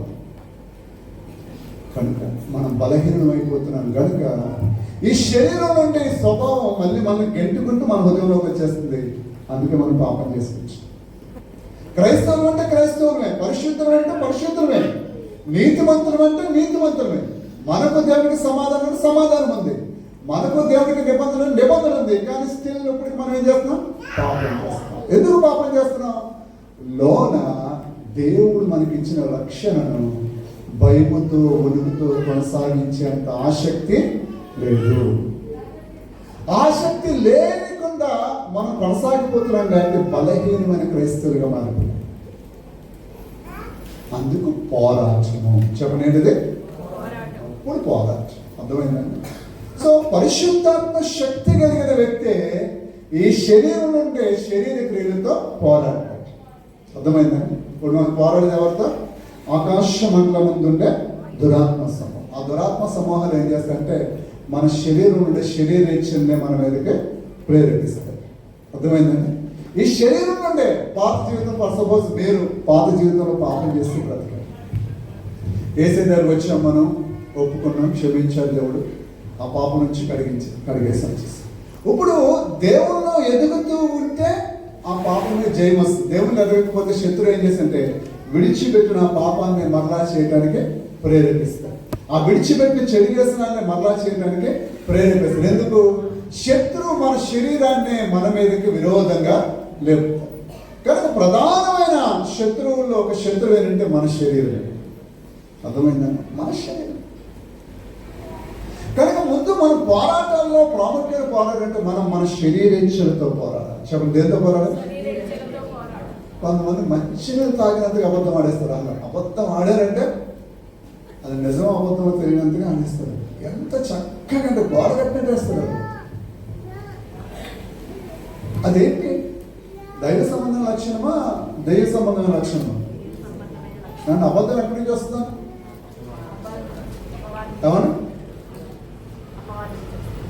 నిజమేనా? నిజం చెప్పు, నిజం చెప్పండి. అబద్ధం ఎక్కడి నుంచి వస్తుంది? మీరు నుంచి వస్తే అబద్ధం నుంచి వస్తుంది. ఏమన్నా అబద్ధం ఎక్కడి నుంచి వస్తుంది? చెప్పండి, అబద్ధం ఎక్కడి నుంచి వస్తుంది? ఓకే, నిజం ఎక్కడి నుంచి వస్తుంది? పని ఏసేమంటారు? నేనే సత్యము అంటారు. సత్యం అంటే నేనే. ఒక వ్యక్తి సత్యం మాట్లాడాలంటే ఆ వ్యక్తిలోన ఏసే రక్తంతో కడగబడి పరిశుద్ధాత్మతో నింపబడి ఆ వ్యక్తి సత్యం మాట్లాడగలుగుతాడు. సరే, ఇప్పుడు అబద్ధం ఎక్కడి నుంచి వస్తుంది? యోహాను సువార్త 8వ అధ్యాయము. యోహాను సువార్త 8వ అధ్యాయము. అందరికీ 8వ అధ్యాయము 44వ వచనం చదవండి. బైబిల్ ఉన్నది అందరూ.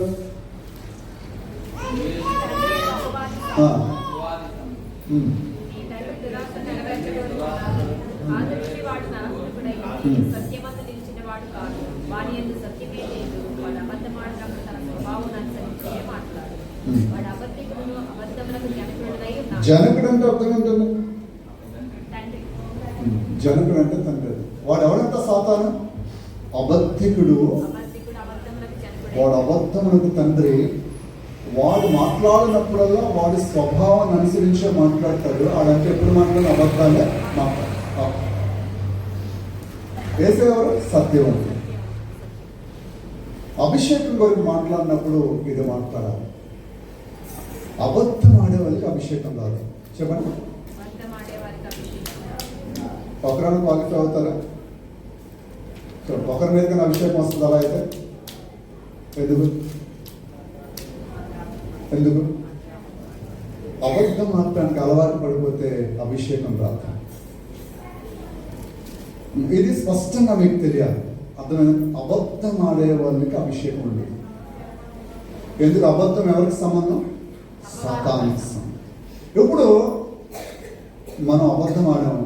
అబద్ధానికి తండ్రి ఎవరు? సాతాను. ఇప్పుడు నా నోటి నుంచి అబద్ధం వచ్చింది అనుకో, నేనేమవుతాను? ఇప్పుడు తల్లిని అవుతాను. అర్థమైందా? నేను తల్లి, సాతాను తండ్రి అవుతాడు. పుట్టిన పిల్ల ఏమవుద్ది? అబద్ధం అవుతుంది. అంటే అబద్ధం అన్న ప్రతిసారి మనం ఏం చేస్తున్నాం? మన హృదయాన్ని సాతానుకు ఇచ్చేస్తున్నాం అన్నమాట. అబద్ధాలు మాట్లాడే ఏ వ్యక్తిలోనూ పరిశుద్ధాత్మ అభిషేకం ఉండదండి. అర్థమైంది? దేవుడు అంటే వాడు అబద్ధం ఆడినప్పుడు వాడి స్వభావాన్ని అనుసరించి మాట్లాడతాడు. అంటే సాతాను స్వభావమే అబద్ధం. వాడు ఎప్పుడు నిజం చెప్పడు. కానీ దేవుని బిడ్డలమైన మనం కూడా అబద్ధాలు మాట్లాడుకుంటూ వెళ్ళిపోతే అభిషేకం వరకు ఇక ఆలోచించాల్సిన అవసరం లేదు. అర్థమైందా? ఇది బేసిక్ ప్రిన్సిపల్. ఇది బేసిక్ ప్రిన్సిపల్. అబద్ధాల నుంచి బయటికి రాకుండా మీరు అభిషేకం వరకు ప్రార్థన చేస్తే ఇందాక ఎవరు పాట పడారు కదా, నడిపించిన అన్న కదా. అహమును ప్రేమించునే ఏం కోరుకున్నాడంట? ఆత్మార్పణ చేయలేదంట. అహాను ప్రేమించునే దేవుని చెడుగుని కోరుకున్నాడంట. అంటే మన అబద్ధాలు ఆడుతూ మన స్వభావంలో మన పద్ధతిలో మనం బ్రతికేస్తూ నాకు అభిషేకం కావాలంటే రాదండి. అందుకే మీకు చెప్పాను, అభిషేకం మనకు వెరీ కాస్ట్లీ. దేవుడు మనం అభిషేకించాలంటే మన హృదయాన్ని పరిశోధిస్తాడండి. హృదయ పరిశోధనుడు యెహోవా. ఓకే, మిమ్మల్ని డిస్కరేజ్ చేయట్లేదు, ఎంకరేజ్ చేస్తున్నాను. మీరు అబద్ధం ఆడటం మానే. ఏమానేరండి? అందరూ చెప్పండి. అబద్ధం ఆడమని చెప్పండి. అబద్ధం ఆడినా చెప్పండి, అస్సలు నేను అబద్ధం ఆడినా చెప్పండి. అంటే ఇప్పుడు ఏంటి ప్రాబ్లం మనకి? అభిషేకం రాకపోవడం ప్రాబ్లం ఏంటి? అబద్ధం. అంటే ఇప్పుడు ప్రాబ్లం ఎక్కడ ఉంది? మనకి. మరి దేవుడు ఎప్పుడు వాగ్దానం చేశాడు? యోగం ఎప్పుడో చేశాడు కదా. సర్వ జనుల మీద నా ఆత్మను కుమ్మరిద్దును. కేటగిరీ లేదండి.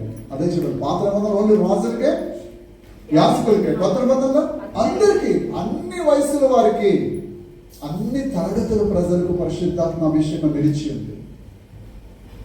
ఈ పరిశుద్ధాత్మ అభిషేకం మనం కోరుకునే అంతకంటే కూడా దేవుడు ఎంతో కోరుకున్నాడు. ఈ బిడ్డను పరిశుద్ధాత్మతో నింపాలి, ఈ బిడ్డను పరిశుద్ధాత్మతో నింపాలి, ఈ కుమారుని పరిశుద్ధాత్మ. ఆయనకి ఎంతో ఆశ ఉంది, కానీ ఆయనకున్నంత ఆశ మనకు లేదు.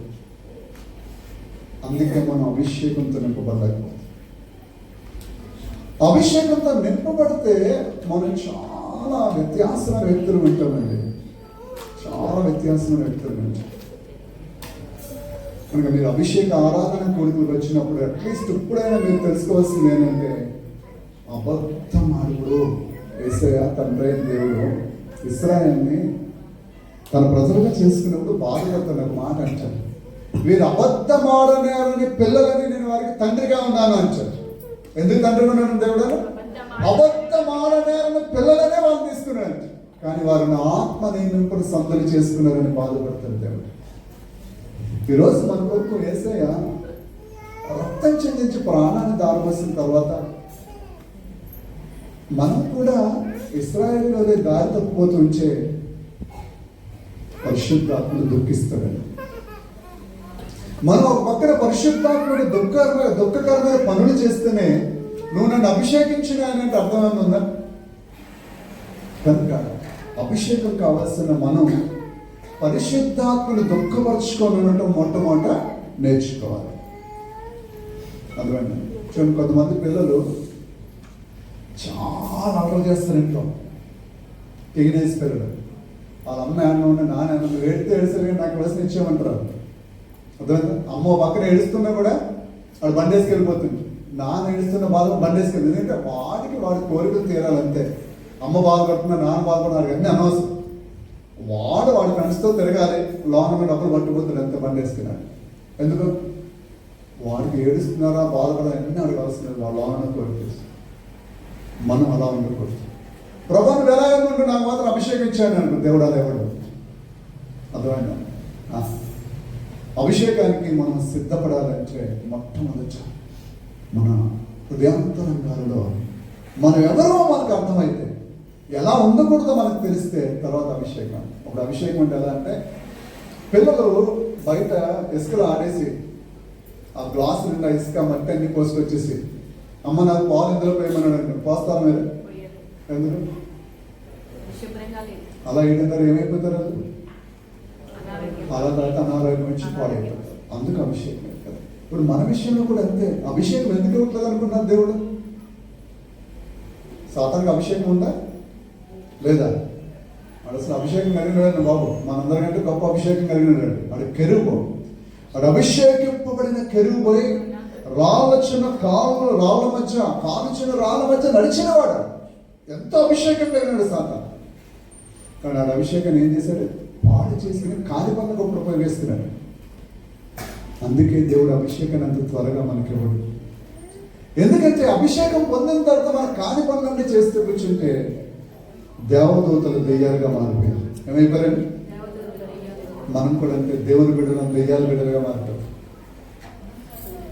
కనుక అభిషేకం అన్న దానికి విలువ ఉంది. అది మిమ్మల్ని మొట్టమొదట మీ క్యారెక్టర్ని కడుతుంది. దేని కడుతుందని? మీ స్వభావాన్ని. చెప్పండి, మిమ్మల్ని కడుతుంది. చెప్పండి, నన్ను కడుతుంది అని చెప్పండి. అభిషేకం నన్ను కడుతుంది. మీరు బయట కార్యాలు కొట్టి మర్చిపోండి. మీరు అభిషేకం మీరు ఏం చేస్తే ప్రవచనాలు చెప్తారా, లేకపోతే దెయ్యాలు కొడతారా, ఇంకోటి చేస్తారు, ఇంకా అవన్నీ పక్కన. ఫస్ట్ మనల్ని కట్టాలి అభిషేకం. ఎందుకంటే దేవుడు అంటాడు 1 యోహాను రాసిన పత్రికలో, మీరు పొందిన అభిషేకం సత్యమే కానీ అబద్ధం కాదు అంటాడు. ఈ అభిషేకం సత్యమైనప్పుడు మనల్ని సత్యవంతులుగానే నడిపిస్తుంది. అభిషేకం సత్యమైనప్పుడు మనం సత్య మార్గంలోనే నడిపిస్తుంది. అభిషేకం సత్యమైనప్పుడు అది మనం అబద్ధం ఆడకుండా చేస్తుంది. దేవుని బిడ్డలుగా దయచేసి నేర్చుకోండి. మన హృదయాంతరంగాల్లో దేవుడు నూతన నవీన పురుషుని పెంచాడు. లోన మనకు దేవుని స్వభావం ఉంది. లోన ఈ శరీరంలో మన స్వభావం ఉంది. ఈ రెండింటికి ఎప్పుడు పోరాటం ఉంటుంది. అర్థమైందా? పోరాటం అంటే మీరు బయట సంగతి తర్వాత మన శరీరం ఉండే పోరాటం ఉంటుంది. దాన్ని మీకు ఇంకో విధంగా ఎలా అర్థం చేయాలంటే, మన లోన 2 పిల్లలు ఉంటాయండి. ఎన్ని పిల్లలు ఉంటాయండి? 4. ఎన్నని చెప్పాను? వెనకాల చెప్పండి. ఎన్ని పిల్లలు ఉంటాయి మన లోన చెప్పండి? 2 4. అసలు స్వరం రావట్లేదండి. టిఫిన్ తినలేదా? ఎంతమంది తినలేదు టిఫిన్? అసలు అందరూ ఫుల్ ఫాస్టింగ్ ప్లాన్ ఫాస్టింగ్ లేరా? టిఫిన్ తిన్నారా? చెప్పండి. నాన్ ఎన్ని పిల్లలు ఉంటాయి? 2 కదా? సార్ నుంచున్నా? నిద్ర వస్తుందా మీకు? నుంచున్నా? సార్ నుంచోండి. సార్ లేచి నుంచోండి. అందరూ లేచి నుంచోండి. నేనేదో మీకు ఇష్టం లేని సినిమా వేసినట్టుంది కదా.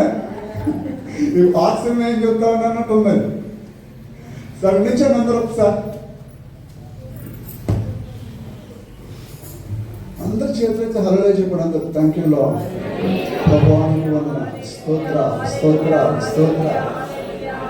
Welcome you Holy Spirit. Welcome you Lord. Lord we welcome you. Lord we welcome you. Lord we welcome you. Lord we welcome you. Lord we welcome you. Holy Spirit God, have mercy upon us, Master. Have mercy upon us, Master. Fill the power and anointing of the Holy Spirit. Lord, we welcome you. Lord, we welcome you. Lord, we welcome you. Lord, we welcome you. Lord, we welcome you, Lord. Lord, have mercy upon your people, Master. Have mercy, Lord. Have mercy upon this people. నీ శక్తితో నింపునాయి. నిబిడలు నిన్ను గురించి నేర్చుకునే కృప ఇచ్చేయండి. ప్రతి విధమైన మంద దృష్టి నుంచి విడుదల ఇచ్చేయండి. ఇది అభిషేకము నీ బిడ్డల మీదకి దిగి వచ్చునుగా. బిడ్డలు నీ ఆత్మ చేత నింపబడుదురుగా, మండుదురుగా, నీ కొరకు ప్రకాశించే జ్యోతులుగా మార్చబడుదురుగా. నీ బిడ్డలు మీరు బలపరచండి. నీ బిడ్డలు మీరు బలపరచండి నాయన. నీ యొక్క నూతనమైన సంగతులు నేర్చుకునే కృప ఇచ్చేయండి. ఈ ఆత్మకార్యం నీ బిడ్డలో జరిగించండి. వందనాలు చెల్లిస్తున్నాం తండ్రి. ఆమేన్, ఆమేన్. దయచేసి కూర్చోండి. కూర్చోండి. సో ఇప్పుడు మన లోన 2 పిల్లలు ఉంటాయని చెప్పాను. ఈ 2 పిల్లల్ని తెల్ల పిల్లి, నల్ల పిల్లి అంటారు. ఎన్ని పిల్లలు అన్నవి? తెల్ల పిల్ల అంటే దేవుని స్వభావం. చెప్పండి. తెల్ల పిల్ల అంటే నల్ల పిల్ల అంటే మానవుని స్వభావం, మన స్వభావం. ఓకే.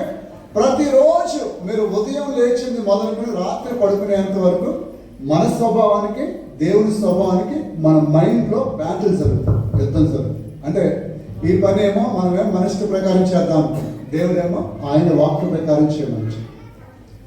ఇప్పుడు మన ఇష్ట ప్రకారం చేయాలని చాలాసార్లు అనుకుంటే అలాగే చేసేస్తాం. ఈ పోరాటం ఏమవుతుందంటే, ఏ పిల్లి కలిస్తే చెప్పండి, 2 పిల్లలు పోరాడుకుంటే ఏ పిల్లి కలుస్తుంది? బలం ఉన్న పిల్లి కలుస్తుంది, అంతేనా? బలం లేని పిల్లి ఓడుతుంది. మరి తెల్ల పిల్లికి బలం రావాలంటే ఏం చేయాలి చెప్పండి? తెల్ల పిల్లికి బలం రావాలంటే ఏం చేయాలి?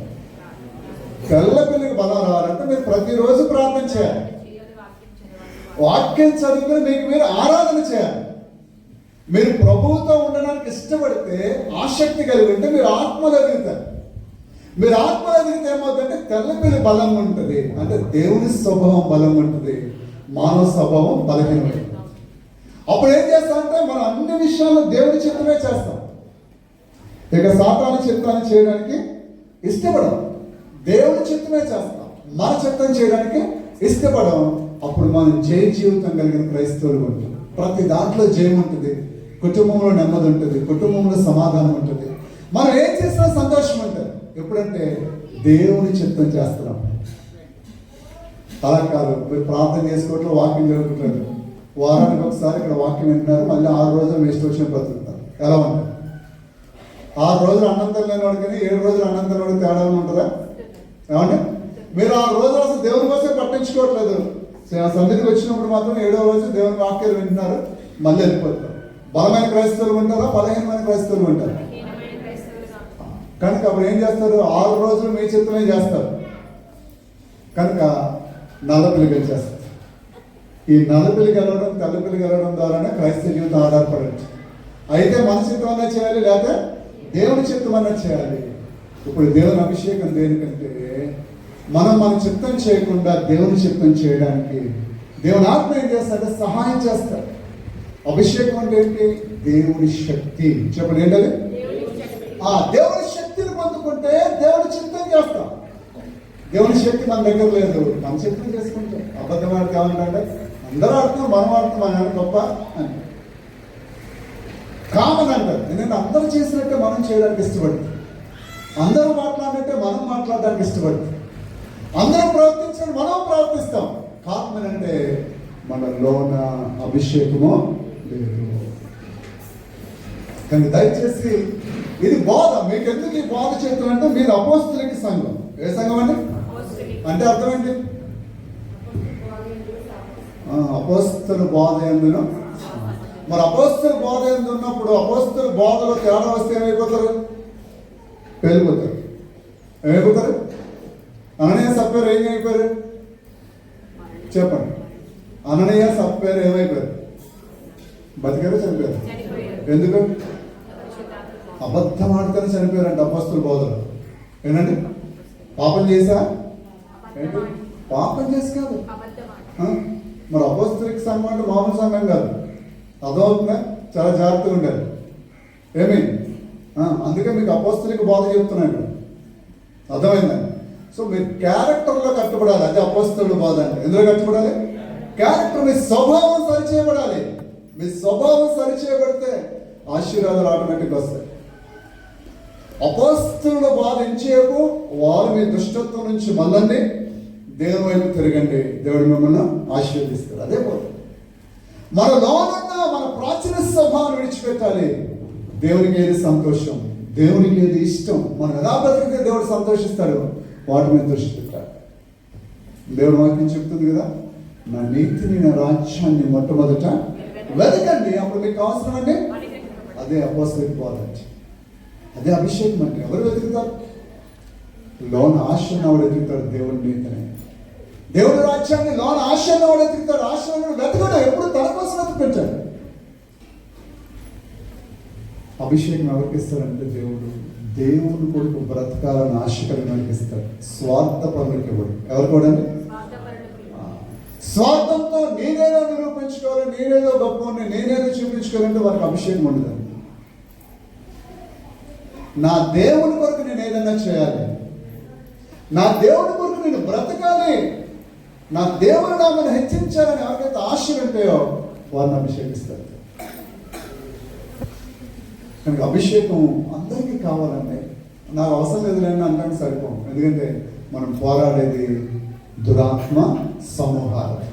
ఆ దురాత్మ సమూహాలు మన పరలోక రాజ్యం వెళ్ళకుండా దేవునికి విరోధంగా పాపం చేయడానికి మనల్ని ప్రేరేపిస్తుంది, మన శరీరాన్ని ప్రేరేపిస్తుంది. అది వాడు అలా అన్నా నేను ఎందుకు ఊరుకుంటున్నా, నువ్వు చేతగానే అయిపోతావు, నువ్వేం మాట్లేదా, దమ్ము లేదా, ధైర్యం లేదని ప్రేరేపిస్తాం. మనం కూడా 4 గంటలు ఏమైపోతాం, వాళ్ళు 4 గంటలు మనం 4 గంటలు, వాళ్ళు 2 తిట్టి మనం 2 తిట్టి, ఆడవాడు కొట్టి మనం 2 కొట్టి, ఇలా చేస్తే మనం ఏమైపోతాం, మళ్ళీ పాత జీవితాలకు వెనక్కి. శత్రువుకి అదే కావాలి. అందుకు దేవుడు అన్నాడు, మీరు పోరాడేది దురాత్మ సమూహాలతో, మనుషులతో కాదు. ఒక మనిషి మిమ్మల్ని తిరుగుతాడంటే అర్థమైంది, ఆ వ్యక్తి వెనకాల దురాత్మ ఉండి ఆ వ్యక్తి మనల్ని పాడు చేయడానికి ఆ వ్యక్తిని ఉపయోగించుకుంటాడు. ఆ వ్యక్తి మనల్ని ఎన్నో అంటాడు. మనం అనుకుంటే ఈయనంటే ఎలా వేస్తున్నాడు, నేనేమన్నాను అసలు, నేనేమనుకుంటే ఎలా తిప్పేస్తాను. కానీ శత్రువుకి ఏం కావాలి, మనం దేవుళ్ళలో నిలవకుండా పడిపోవటం కావాలి. మనం పడేయడానికి ఎవడొకరిని ఉపయోగించుకుంటాడు. అది మీ ఇంట్లో ఉపయోగించుకోవచ్చు, బంధువులను ఉపయోగించుకోవచ్చు, ఇంటి పక్కన ఉపయోగించుకోవచ్చు, స్నేహితులు ఎవరినైనా ఉపయోగించుకోవచ్చు. వాడు ఎవరిని ఉపయోగించుకుంటాడు? అవిధేయులను. చెప్పండి, ఎవరిని? దేవునికి విధేయతలను ఏ వ్యక్తిని ఉపయోగించుకుంటున్నాడు. వాడు మనం కూడా ఒకటి అంటే 2 అన్నా అనుకోండి, మన భక్తి అంతా మోదుగురు కాలంలో కలిసిపోతుంది. ఎందులో కలిసిపోతే అలా కలిసిపోకూడదు. భక్తిలో నిలవబడాలి. భక్తిలో నిలబడాలంటే ఏం కావాలి? అభిషేకం. శక్తి లేని భక్తి భక్తి కాదండి. అందుకే పౌలు గారు చెప్పారు, పైకి భక్తి గల వారి వల్ల అంటారు. ఎలా ఉంటారు పైకి, కానీ భక్తిలో ఏముండదు, ఆ శక్తి. అభిషేకం కావాలనుకున్న ప్రతి వ్యక్తి ఆకలితో ఉండాలి. ఎలా ఉండాలని? దేవుని కొరకైన ఆకలి ఉండాలి. ఆ ఆగ్రహం మనం నిలబడుతుంది దేవుల్లో. అట్టి శక్తి మీకు కావాలి. అది కావాలంటే పునాది ఉండాలి కదా. ఇప్పుడు బిల్డింగ్ ఎలా కట్టారంటే పునాది వేసారు లేదు. ఆ పునాదే మీకు అర్థం కావాలి. ఆ పునాదే మీరు ఎలా ఉంటే అభిషేకం వస్తుందో మీకు తెలియదు. అందుకే ఎన్ని విషయాలు చెప్తారు. మనం అప్పుడంటే ఏసై అంటే చేశారంటే మేము చేయగలమా అంటారు చాలా మంది. ఏసై కాబట్టి వచ్చినాడు మేము చేయగలమా అంటారు. పౌలు గారు కాబట్టి చేశారంటే మేము ఎక్కడ చేస్తాం అంటారు. కానీ ఏసైను నడిపించిన పరిశుద్ధాత్ముడే, పౌలు గారు నడిపించిన పరిశుద్ధాత్ముడే మనల్ని నడిపిస్తాడు. ఆ సంగతి మనకు తెలియాలి. శత్రువులు చాలా ఈజీగా మోసం చేస్తాడు. ఏసైలకు మీరు ఎలా పోల్చుకుంటారండి, ఏసైలకు మీరు ఎలా భరిస్తారని దేవుడి కంటే భరించడానికి. కానీ ఏసైకు పరిశుద్ధాత్మ శక్తి లేదని ఆ పని చేయలేదు. మనం కూడా చూడండి, హెబ్రీయులకు రాసిన పత్రిక 2వ అధ్యాయంలో మాట్లాడు. హెబ్రీయులకు రాసిన పత్రిక 2వ అధ్యాయంలో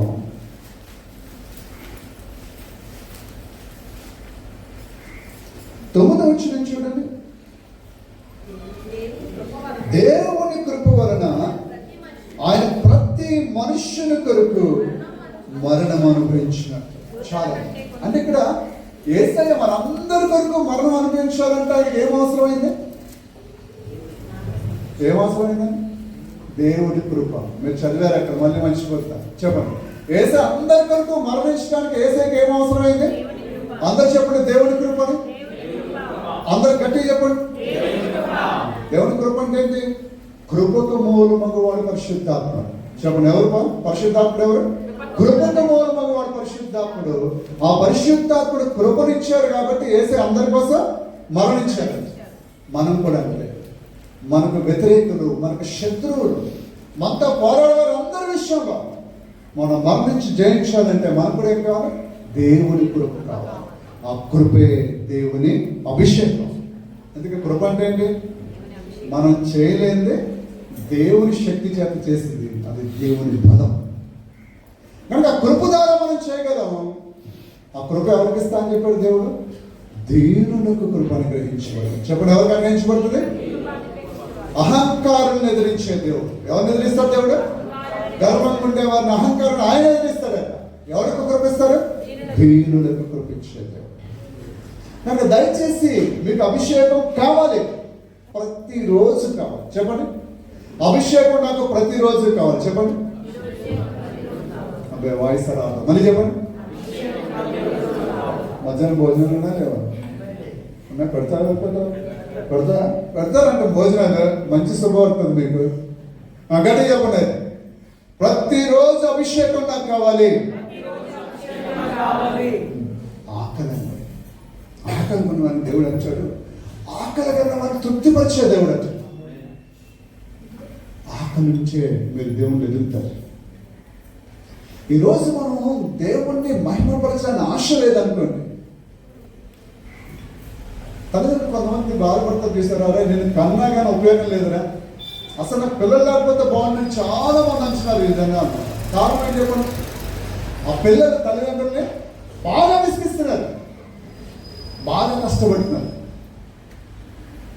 మనం అలా ఉండకూడదు. దేవుడికి ఈ పిల్లలను కన్నానే కానీ, ఈ పిల్లల కోసం నా రక్తాన్ని దారిపోస్తానే కానీ, ఈ పిల్లల కోసం నా ప్రాణాన్ని పెట్టాను కానీ మీరు నా మాట విననే వినలేదు. దేవుడు ఎవరికి చెప్పుకున్నాడు? యెషయా గ్రంథంలో ఆయన మాట వినకపోతే ఆకాశమా ఆలకించి భూమి. నేను పిల్లలను పెంచి ఏం చేశాను? పెద్ద చేశాను. అన్ని కన్నాను, పెద్ద చేశాను. ఇప్పుడు వాళ్ళు ఏం చేస్తాను? నా మీద ఎంత బాధపడుతున్నాను. దేవుని హృదయం మనకు తెలియడం లేదు. దేవుడికి ఎంత బాధ కలిగితే అంత చెప్పుకుని ఉంచాడు దేవుడు. మనకు ఆశ ఉండాలి, నా కొడుకు ప్రాణం పెట్టి నా దేవుడిని నేను మగువా దుఃఖపరచకూడదు.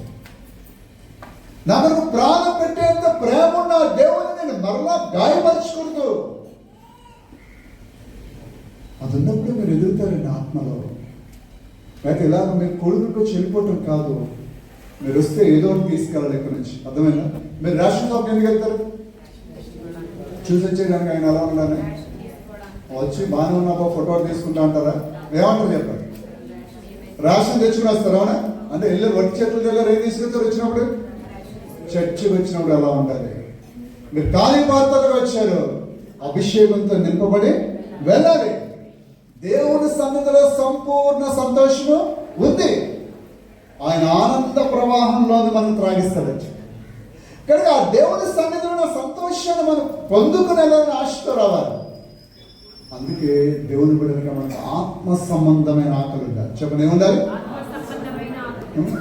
ఆకలి గురించే దేవుడు ఎంత సంతోషపెడతాడు. దేవుడు అన్నాడు, దప్పిగొన్న వాని మీద నా జీవజలాన్ని కుమ్మరిస్తాడు. దేవుడికి ఆశ ఉందని మనం నింపాలని, నింపుకోవాలని ఆశ మనం ఏం చేస్తాం? మరి మేము ఇంట్లో అంత మంచి భోజనం సిద్ధపరిచారు, టైంకి ఎవరో మీ వాళ్ళు వచ్చారు, భోంచేయంటే లేదు ఆల్రెడీ భోంచేసి వచ్చారంటే మీరు ఏం చేస్తారు? ఏం చేయగలరా? ఏం చేయగలరు? ఎన్నో ఉన్న ఆ వ్యక్తి తినడానికి ఇష్టం లేని మీరేమి చేయరు. దేవుని సన్నిధిలో సంపూర్ణ సంతోషం ఉంది. పాత నిబంధన భక్తులందరూ తహతలాడిపోయారు ఆ సన్నిధి కోసం, ఆకలితో పరిగెత్తారు. కానీ దేవుడు వారిని నింపాడు. పాత నిబంధన ఉన్న వారిని నింపాడు. మరి కొత్త నిబంధనలు ఉన్న ఈ రోజు మనం ఎంతో శ్రేష్టమైన పరిశుద్ధాత్మను కలిగి ఉన్నాం. మన జీవితాలు అంత శ్రేష్టంగా పెరగాలి. దేవుడు అందుకే మనకు పరిశుద్ధాత్మను ఇచ్చాడు. నేను పరిశుద్ధాత్మ కలిగిన ప్రజలు చెప్పుకోవడానికి కాదు, మన జీవితం ఆ విధంగా ఉంటుంది. మిమ్మల్ని ఎవరైనా నమ్మాలి. ఈ మనిషి మాటిస్తే తప్పదు, మాటంటే మాటే, లెటర్ రాసినంత సమానం అంటారు. డాక్యుమెంట్ సైన్ చేసినంతగా మాట్లాడుతుంది అబద్ధం ఆడని చెప్పగలరు. మీకు అంత మంచి సాక్ష్యం ఉండాలి. అప్పుడు ఏదో అన్నాను కానీ ఇప్పుడు అంటలేదు అన్నారు అనుకోండి, ఏంటి అర్థం? తప్పించుకోవడానికి మాట్లాడాలని అర్థం కదా. అప్పుడైనా ఇప్పుడు అనుకోవడం కాదు. మీరు ఒక మాట ఇస్తే నెరవేర్చాలి. అర్థమైందండి? మాట ఇచ్చారో నెరవేర్చారో మాట ఇవ్వకూడదు. అబద్ధం ఆడేసి సింపుల్గా నాలుగే కదా తిప్పేద్దాం అనుకోకూడదు. నరం లేనానికి కాదు, భయభక్తులు లేనానికి కాదు. నరం ఉంటుంది నాలుగు, ఎందుకుంటుంది కదా? ఉంటాయి. భయభక్తులు లేని నాలుగు. అభిషేకం చాలా విలువైంది. ప్రతి కుమారుడు నింపబడేలా దేవుని ఉద్దేశం అదే. మీకు ఎందుకు పాత నిబంధన రూపుకి తేడా మళ్ళా చెప్తున్నాను. కొత్త నిబంధనలో మనం పోరాడే దయ్యాలతో, ఈ శరీరంతో. పాత నిబంధనలు ఇవి రెండు దేవుడు వాళ్ళకి ఇవ్వలేదు. కొత్త నిబంధనలు ఇవి రెండు మనకి ఎందుకు ఇచ్చారంటే పరిశుద్ధాత్మ ఇచ్చారు కాబట్టి. కనుక పరిశుద్ధాత్మ శక్తి లేకపోతే మనం కూడా ఇతరులాగా ఉంటామండి. క్రైస్తవులు ఉన్న పేరే కానీ మన మాటలు అన్నిలాగా ఉంటాయి, మన పద్ధతులు కూడా. ఎందుకంటే పరిశుద్ధాత్మ శక్తి లోన లేదు. అందుకే దేవుడు ఇష్టపడుతుంది, నా బిడ్డలు నా ఆత్మ చేత నింపబడాలి. నా బిడ్డలు నా ఆత్మ చేత నింపబడి ఎప్పుడు నిజమే చెప్పాలి. వారి మాట అవునంటే అవును, కాదంటే కాదు ఉండాలి. దేవుడు ఇష్టపడుతున్నాడండి. మనం కూడా ఇష్టపడాలి. అది అభిషేకం మన వ్యక్తిగత జీవితాన్ని మార్చాలి, మన కుటుంబ జీవితాన్ని మార్చాలి. మీరు కోపం వస్తే పిల్లల్ని చెప్పిస్తా, పక్కనే చెప్పిస్తారు కదా, నా ఉసురు తగల అంటారు. అంటే అర్థమైంది. చాలా గారు కూడా అబ్రహాం గారిని అట్లా ఉంది, నా ఉసురు తగలని. ఎందుకంటారు అలాగే? అంటే ఎంతో కష్టపడుతున్నా, నా కష్టం, నా బాధ నువ్వు రెండంతలు అనుభవించాలని, నువ్వు కూడా అనుభవించాలి. దేవుని బిడ్డలు అంటారా? ఏమండి అనకూడదని ఇక్కడ అంటున్నారు. మరి ఇంటి దగ్గర అంటున్నారు.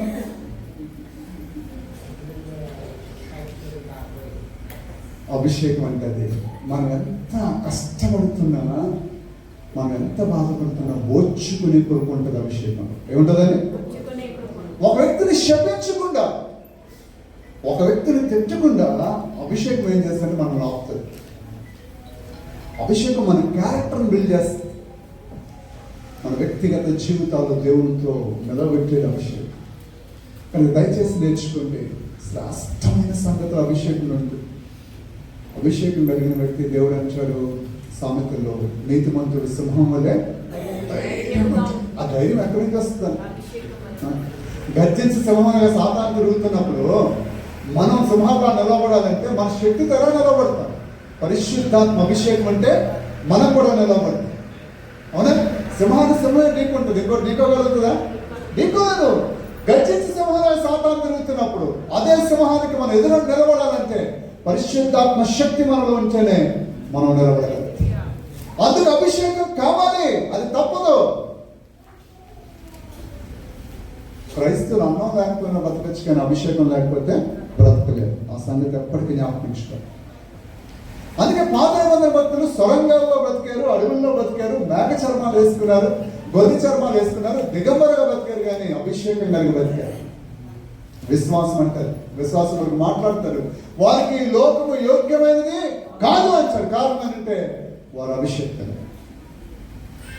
వారు అభిషేకాన్ని బట్టి ఎన్ని శ్రమలను వచ్చుకున్నారు, అభిషేకం బట్టి ఎన్ని కష్టాలను వచ్చుకుని దేవుణ్ణి మాత్రం విడిచిపెట్టారు. కానీ మన జీవితాల్లో అభిషేకం అంటే మీరు ఏ పరిస్థితులను ఎదుర్కొంటారు, దేవుని మాత్రం విడిచిపెట్టారు. కానీ అభిషేకం ఎవరి వల్లని అనుకోదు. అదే చెప్తాను, పాత నిబంధన వేరు, కొత్త నిబంధన వేరు. యేసయ్య మందిరంలోకి తన బిడ్డగా వచ్చిన ప్రతి చిన్న బిడ్డ మొదలుకొని వృద్ధుల వరకు అందరికీ అభిషేకం కావాలి. అభిషేకం కావాలంటే మీరు అపోస్తలుల బోధ యందు సహవాసంతో ఎడతెగకుండా రావాలి. క్రమం తగ్గకుండా వస్తేనే మీకు ఇటువంటి గోడ కట్టిన ఇటుక ఎలా పెంచారో అలా మీ ఆత్మీయ జీవితం కట్టబడితే ఒకసారి 2 వారం అట్లానే కొన్ని వారాలు, కొన్ని నెలలకి కొన్ని సంగతులు మీకు అర్థమవుతాయి. అలా అర్థం చేసేది, మీకు చెప్పేది, బోధించేది ఏంటంటే అభిషేకం. అభిషేకం మీకు లోన మీ మనోనేత్రాన్ని తెలుస్తుంది. అభిషేకం ఏం చేస్తుందంటే బోధిస్తున్న బోధ సత్యమైన బోధ మీకు అర్థమయ్యేటట్టు చేస్తుంది, అండర్స్టాండింగ్. అభిషేకం నుండి కోణాలు మీకు చెప్తాం. యెషయా రాసిన గ్రంథం 11వ అధ్యాయంలో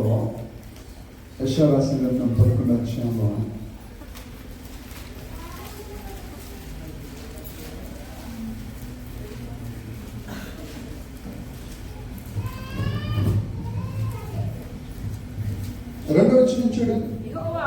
యెహోవా ఆత్మ జ్ఞాన వివేకములకు ఆధారముగా ఆత్మ, ఆలోచన బలములకు ఆధారముగా ఆత్మ, తెలివిని యెహోవా ఎడల భయభక్తులను పుట్టించు. ఇక్కడ పరిశుద్ధాత్మకుండే 7 లక్షణాలు చెప్తున్నాడు. అంటే పరిశుద్ధాత్మ అభిషేకం మనలో ఉన్నప్పుడు మనల్ని ఏ విధంగా దేవుడు మలుస్తాడని చెప్తున్నాడు. యెహోవా ఆత్మ జ్ఞాన వివేకములకు ఆధారంగా. దేవుడు మనకు అభిషేకం ఎందుకు ఇస్తాడంటే జ్ఞానం గల దేవుని బిడ్డలుగా బ్రతకటాలి. చెప్పండి, ఎందుకు ఇస్తారని? 2 వివేకం. ఏంటన్నది? విజ్డమ్ అంటే అర్థం ఏంటంటే ఆలోచిస్తాం. గుడ్డెద్దు చేలో పడినట్టు వెళ్ళిపోండి. ఎలా వెళ్ళిపోండి? అందరు వెళ్తున్నాడు, మనం వెళ్ళిపోతాం. అందరూ చేస్తాను, మనం చేస్తాం కాదు. ఇది అసలు దేవుని చేస్తామా కాదా? దేవుడు ఎలా చేస్తే అంగీకరిస్తాడా? అంగీకరించాడా?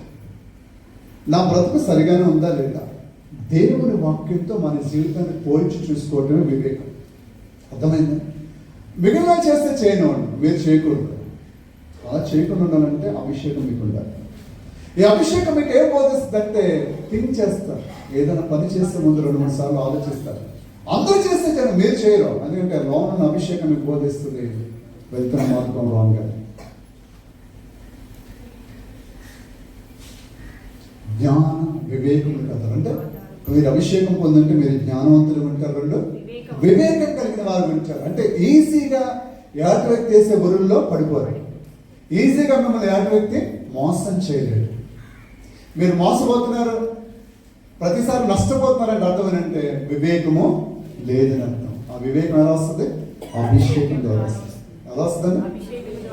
వివేకం లేకుండా ఏది పడితే అది నమ్మేయటం, ఏది పడితే అది మాట్లాడటం, ఎలా పడితే అలా జీవితాలు చంద్రవంతంగా అయిపోతున్న కాలం ఏంటంటే పరిశుద్ధాత్మ అభిషేకం ద్వారా దైవ సంబంధమైన వివేకం లేకపోవటం. అది అభిషేకం ఉండే 2వ కోణం. 3 తెలివిని ఏంటంటే తెలివికి ఆలోచన బలములకు ఆధారం. 3 ఆలోచన అంటే అర్థం ఏంటి చెప్పండి? ఆలోచన అంటే అర్థం ఏంటి? ఏదైనా పని చేసే ముందు ప్లాన్ చేసుకుంటాం, అవునా? అదేనా ఆలోచించడం అంటే? అదేనా?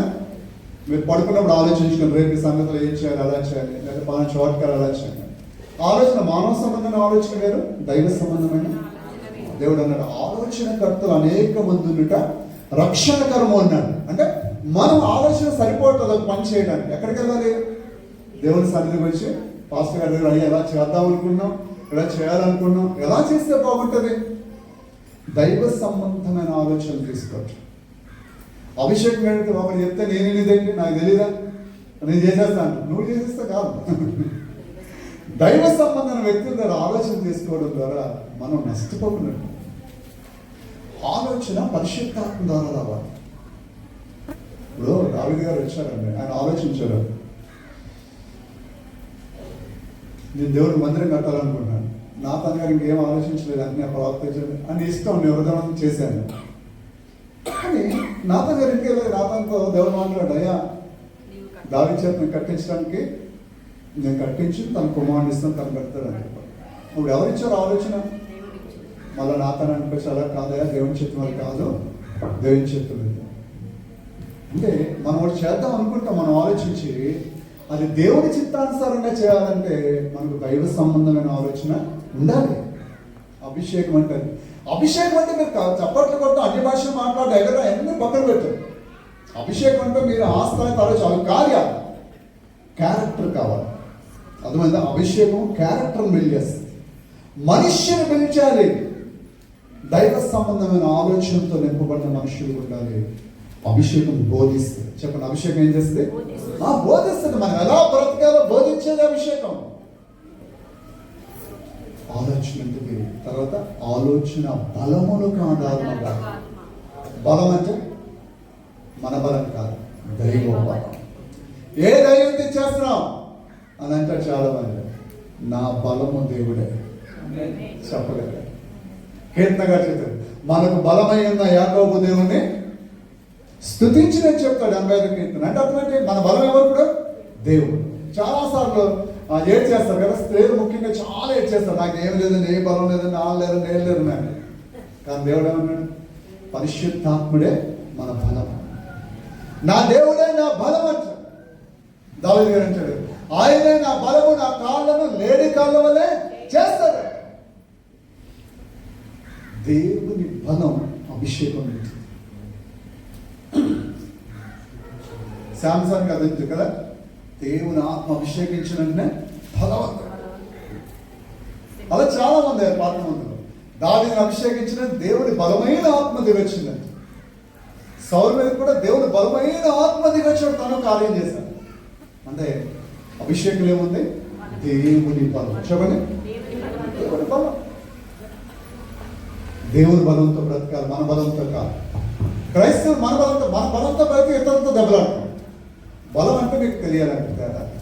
ఇప్పుడు ఎవరు బలవంతులు మీకు అర్థం కాదు. యేసయ్యను పట్టుకుని సిలువ వేస్తున్నారండి. ఓకే, సిలువ వేస్తున్నప్పుడు యేసయ్య ఒకటే చెప్తున్నారు, తండ్రి వీరేం చేయించున్నారు, వీరికి ఏమి విషయం. పక్కన దొంగలు సిలువేస్తారు.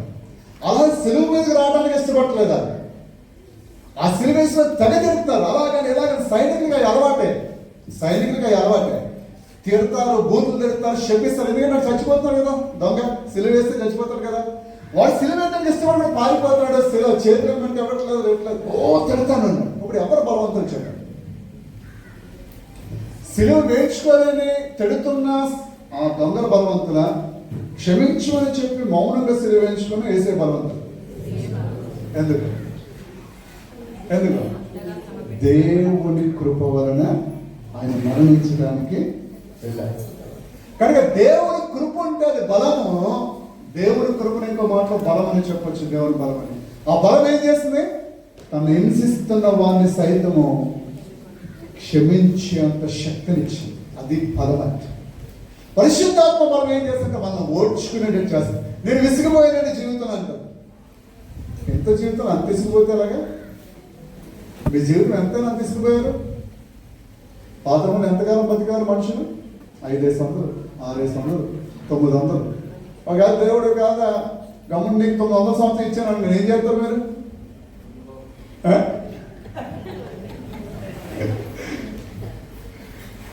అంటే మనకు తెలియడం లేదా? మన బలాన్ని బట్టి బ్రతుకుతున్నాం కనుక జీవితంలో విసిగిపోయాడు. దేవుని బలంతో బ్రతికితే ఆ వ్యక్తి విసిగిపోయాడు. అర్థమైందా? పరిశుద్ధాత్మ అభిషేకంలో దేవుని బలం ఉంటుంది, దేవుని ఆలోచన ఉంటుంది, దేవుని బలం. తర్వాత తెలివిని యెహోవా యందు భయభక్తులను పుట్టించే ఇందులో 3 ఉన్నాయి. ఒకటి తెలివితేట, ఇది 5వది. తెలివితేటని చాలా మంది ఏమంటే అబద్ధం అని తప్పించుకోవడం తెలివితేటలో నుంచి. ఏంటంటే అయినట్టు కాంతి కానీ అబద్ధం అని తప్పించేసుకుంది. నాన్న ఉన్నాడా? లేడు, పని అయిపోయింది, వాడు వెళ్ళిపోయాడు, బాగా చెప్పాలనుకుంటాడు. నువ్వు ఎక్కడ ఉన్నావు? ఇక్కడే ఉంటాడు, నేను రాజమండ్రిలో ఉన్నాను అంటాడు. ఏంటి కారణం? అబద్ధం ఆడే అది తెలివితేటలు కాదు. సాతాను బలమైన దేవుడు బలమైన క్వశ్చన్ మీకు అర్థమైందా? సాతాను బలమైన దేవుడు బలమైన దేవుడు నిజం చెప్తున్నాడు, మరి ఆయన బలవంతుడు. సాతాను అబద్ధం చెప్తున్నాడు, బలహీనుడు పెట్టాడు. అవునా? సాతాను అబద్ధాలు అంటున్నాడు, బలహీనుడు. దేవుడు నిజం చెప్తున్నాడు, ఆయన బలవంతుడు. అందుకు ఎవరు బలహీనుడు? అబద్ధం ఆడేవారు బలహీనుడు. అవి తెలివితేటలు కాదు. నిజం చెప్పాలి. ఆ నిజాన్ని ఎలా చెప్పాలి? తెలివితేటలతో చెప్పాలి, జ్ఞానంతో చెప్పాలి, వివేకంతో చెప్పాలి. కొన్నిసార్లు లేడీస్కి ప్రాబ్లం ఉంటుంది. భర్తలు సిస్టర్స్ దగ్గర ఉన్న డబ్బులను పట్టుకుపోతుంటారు. ఇప్పుడు అదని ఇదని చెప్పి ఇప్పుడు వాళ్ళు ఉన్నాయని చెప్పలేరు, లేవని చెప్పలేరు. ఇస్తే మళ్ళీ ఎవరు కదా, నీకు మళ్ళీ ఇచ్చేస్తానని తీసుకెళ్తారు. ఎవరైనా తీసుకెళ్తారండి? ఎవరంటే మీరు ఇస్తారా? మళ్ళీ ఇస్తా అంటారు కానీ ఎవరే కాదు. ఇలా చాలా సార్లు చేసిన ఇప్పుడు లేవంటే అయిపోతాను అంటారు. కాదు, లేవంటే అయిపోవడం కదా, అబద్ధం ఆడుకోవడం. నిజమే చెప్పాలి. కానీ ఎలా చెప్పాలి? తెలివితేటలతో చెప్పాలి, జ్ఞానంతో చెప్పాలి. అప్పులు ఇచ్చిన ఏమంటారు? మా డబ్బులు కాదు ఇవి, ఆడు ఎవరైనా డబ్బులు అని చెప్పి ఆ మధ్య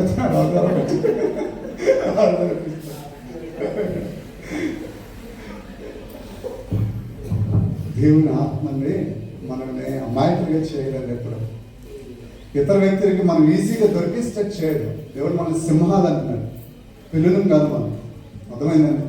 ఈజీగా ఒక వ్యక్తికి దొరికేది చేయడండి దేవుడు. దేవుని ఆత్మలో జ్ఞానం ఉంది, దైవ జ్ఞానము, దైవ జ్ఞానము.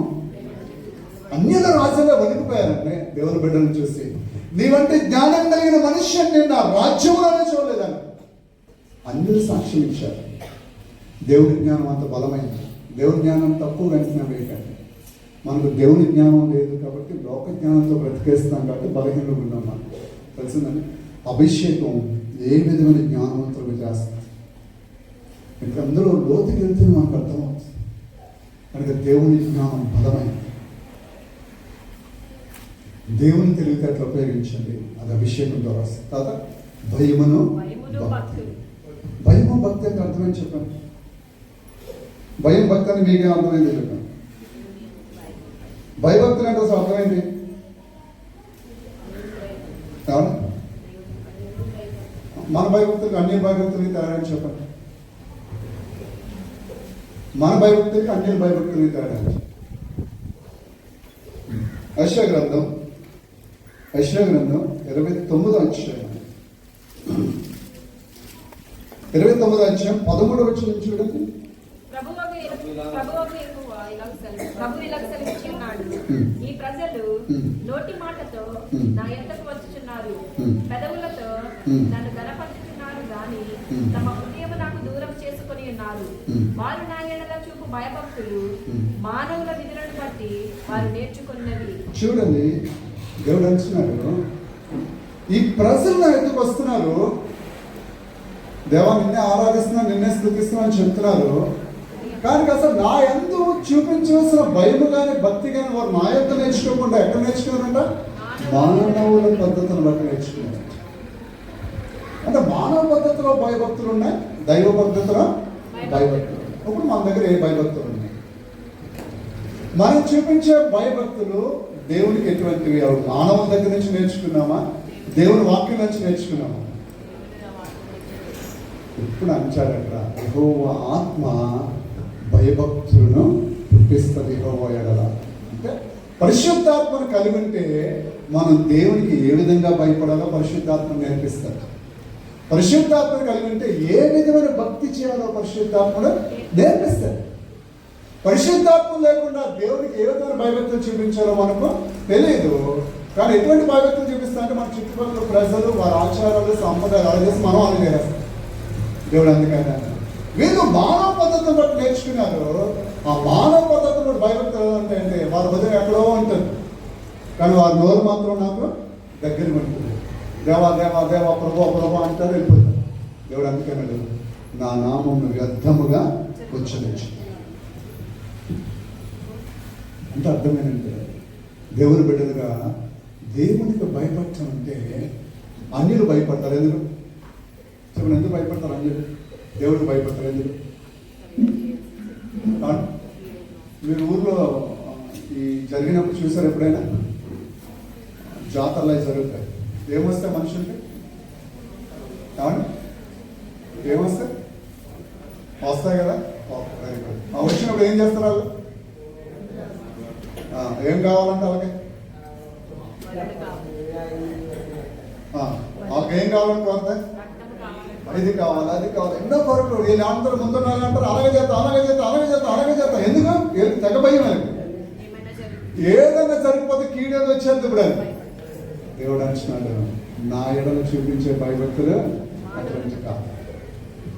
నేను అలాగే నీ నుంచి కోరుకునేవాడిని కాదు, నేను భయపెట్టేవాడిని కాదు.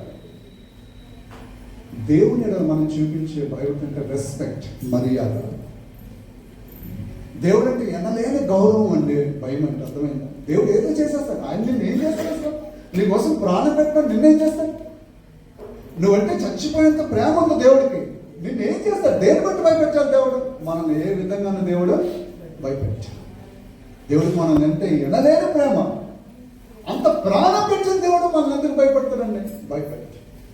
మన నుంచి కోరుకునే భయభక్తులు అంటే నేనేం చేశానో గుర్తించు, నేను ఎంతగా ప్రేమిస్తానో గుర్తించు, నీ కొరకు నేను ఏం సిద్ధపరిచానో గుర్తించు, నేను చెప్పినట్టు బ్రతుకు. అదే మర్యాద. నాన్న మాట వింటాను, నేను చెప్పినట్టు చేయను అన్నాడు అనుకోండి, నాన్న గౌరవించుంటే గౌరవించలేనట్టు. నేను ప్రేమిస్తున్నాను ఆయన, కానీ నీ మాట మాత్రం నేను విన్నాను. దేవుని ఎలా భయభక్తులు అంటే ఆయన మాట విన్నాను. చెప్పండి ఏమన్నాను? అబ్రహాం గారికి ఒక టెస్ట్ పెట్టాడు, నీ కుమారుడు నాకు ఇమ్మన్నాడు దేవుడు. ఒక్కగానో కుమారుడు ప్రేమించి కుమారుడు ఇమ్మన్నప్పుడు అబ్రహాం గారు ఇచ్చారో లేదు? ఎందుకు ఇచ్చారు? ఇస్తారని సారా కానీ చెప్పారు సారా గారికి. సారా గారికి అప్పుడు కూడా ఏమన్నా, నా ఉసురు నీకు తగల అన్నాను. నా ఉసురు నీకు తగల, నా పిల్లలు కోరుకున్నా, ఇంకెవరు లేరు ప్రపంచం పిల్లలు, ఒకే ఒక ఇచ్చా ఒకటి మళ్ళీ కోరుకున్నా అన్నాను.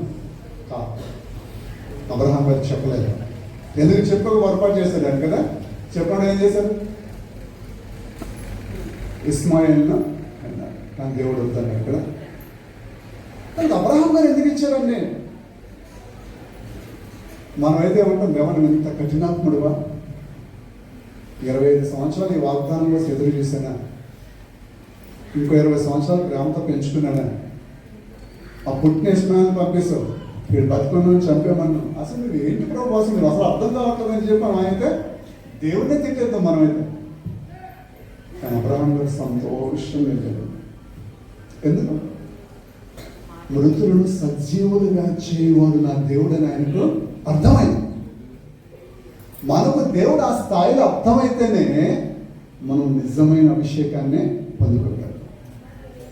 కనుక దేవుడి యొక్క అభిషేకం మనకు రావాలంటే దేవుడు ఎవరో అర్థం కావాలి. దేవుని ఆత్మ ఎటువంటి ఆత్మ అర్థమైతేనే దేవునితో మనం సమాసం చేయగలం. మరి ఎందుకండి దెబ్బలు తింటున్నా, రక్తాలు కాలిపోతున్నా, ప్రాణాలు పోతున్నా సేవ ఎందుకు చేస్తున్నారు అనుకుంటున్నారు? దేవుని ప్రేమ అది అగ్ని వల్ల మండిపోద్ది. లోన అగ్ని ఆ వ్యక్తిని మండిస్తుంది కాబట్టి ఆగరు, ముందుకే వెళ్తారు. అది అభిషేకం అంటే. అభిషేకము ఉన్న వ్యక్తిలో ఈ 7 క్వాలిటీస్ ఉంటాయి. దేవుని వల్ల భయం ఉంటుంది, దేవుని వల్ల భక్తి ఉంటుంది. అబ్రహాం గారు పనిచేస్తున్న దేవుడు ఏమన్నా తెలుసా? నీవు దేవునికి భయపడవాడు అని దీనివల్ల నేను తెలుసుకున్నా. నీ హృదయంలో ఏదైతే ఉందో దాని కార్యరూపంలో నువ్వు చూపించావు. ప్రభా నేను నీ కొరకు బ్రతుకుతున్నాను. కనుక మన భయభక్తులు ఎలా ఉండాలంటే మనుషులు చెప్పినట్టుగా, మనుషులు చేసినట్టుగా కాదండి. మన దేవుడు ఎవరో అర్థం చేసుకుని ఆయన మర్యాదపూర్వకంగా, గౌరవపూర్వకంగా చూడడం నిజమైన భయభక్తి. నేను ఈ మాట అంటే పరిశుద్ధాత్మ దుఃఖపడతాడేమో, నేను ఈ పని చేస్తే నా దేవుడికి గాయపరచబడతాడేమో, నా దేవుడు నన్ను నమ్మించాడు కదా అభిషేకం, నేను ఇటువంటి పని చేస్తే అయ్యో ఈ కుమారుడు ఇలా చేస్తున్నాను, నన్ను చూసి ఆయన బాధపడతాడేమో అనుకుంటా. మళ్ళీ మీకు రాస్తే ఓకే, వెరీ గుడ్.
నీకు అపాయమేమీ రాదు, ఏ తెగులును నీ గుడారమును సమీపించదు. కీర్తనలు 91:10. ఓకే. అభిషేక్ వరకు మాట్లాడు. చూడండి, యెషయా గ్రంథం 30 అధ్యాయాలకు మార్చుకుందాం. యెషయా గ్రంథం 30 అధ్యాయం.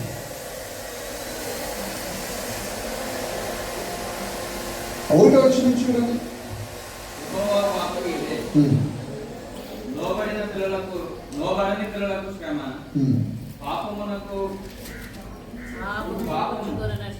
పాపము కూర్చుకున్నట్లుగా వారు నన్ను అడుగక ఆలోచన చేయుదురు. నా ఆత్మ నియమింపని సంధి చేసుకుంది. ఆఖరి దేవుడు బాధపడుతుంది ఏంటంటే, నా ఆత్మ నియమించిన సంధం చేసుకున్నాను నా బిడ్డలు.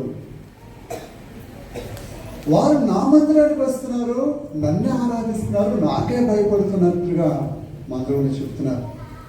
కానీ బయట సమాజంలో వ్యక్తులు తాను బతికే విధానం ఎలా ఉందంటే, దేవుని ఆత్మ లేని బిడ్డలుగా వ్యవహరిస్తున్నారు.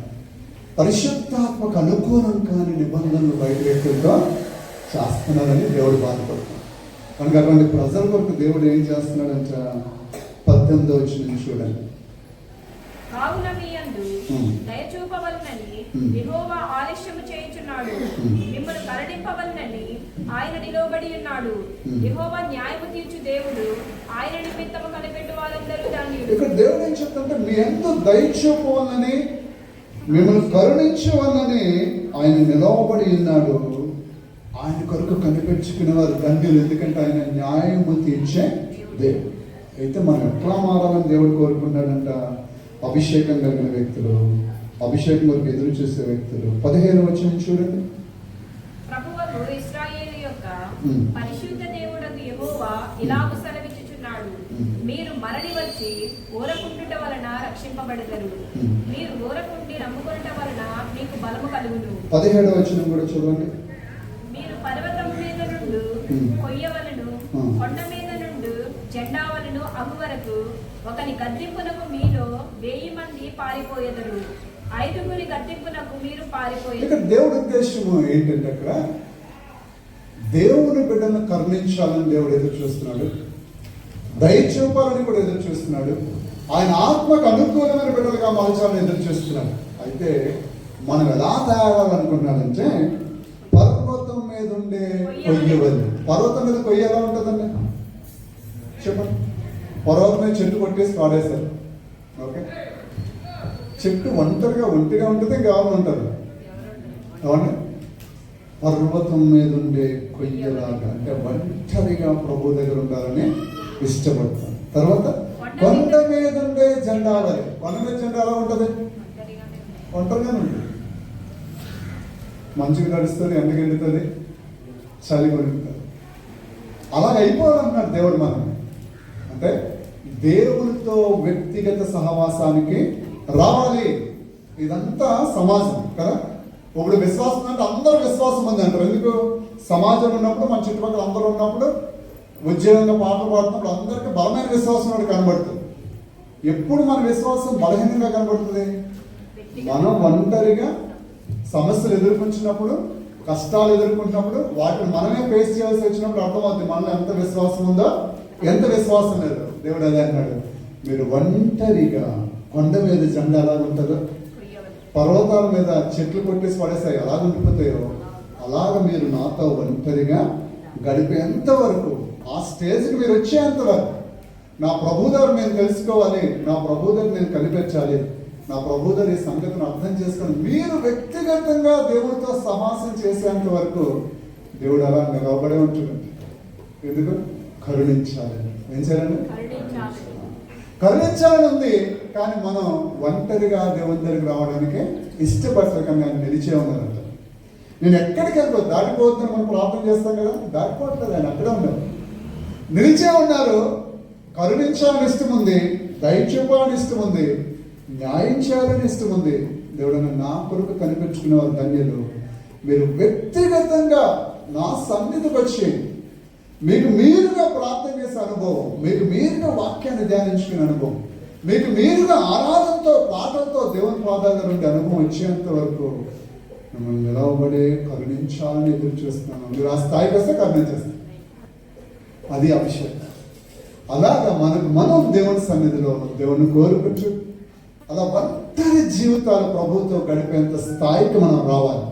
ఇలా సమాజంగా అందరూ వస్తే అందరూ వెళ్ళిపోతాం. ఇది కాదు, వ్యక్తిగతంగా ప్రభుతో గడిపే స్థాయికి రావాలి. అప్పుడు నిజమైన అభిషేకం పొందుకుంటాం. అతి కృప దేవుడు మనందరికీ అనుగ్రహించునుగాక. ఆమేన్.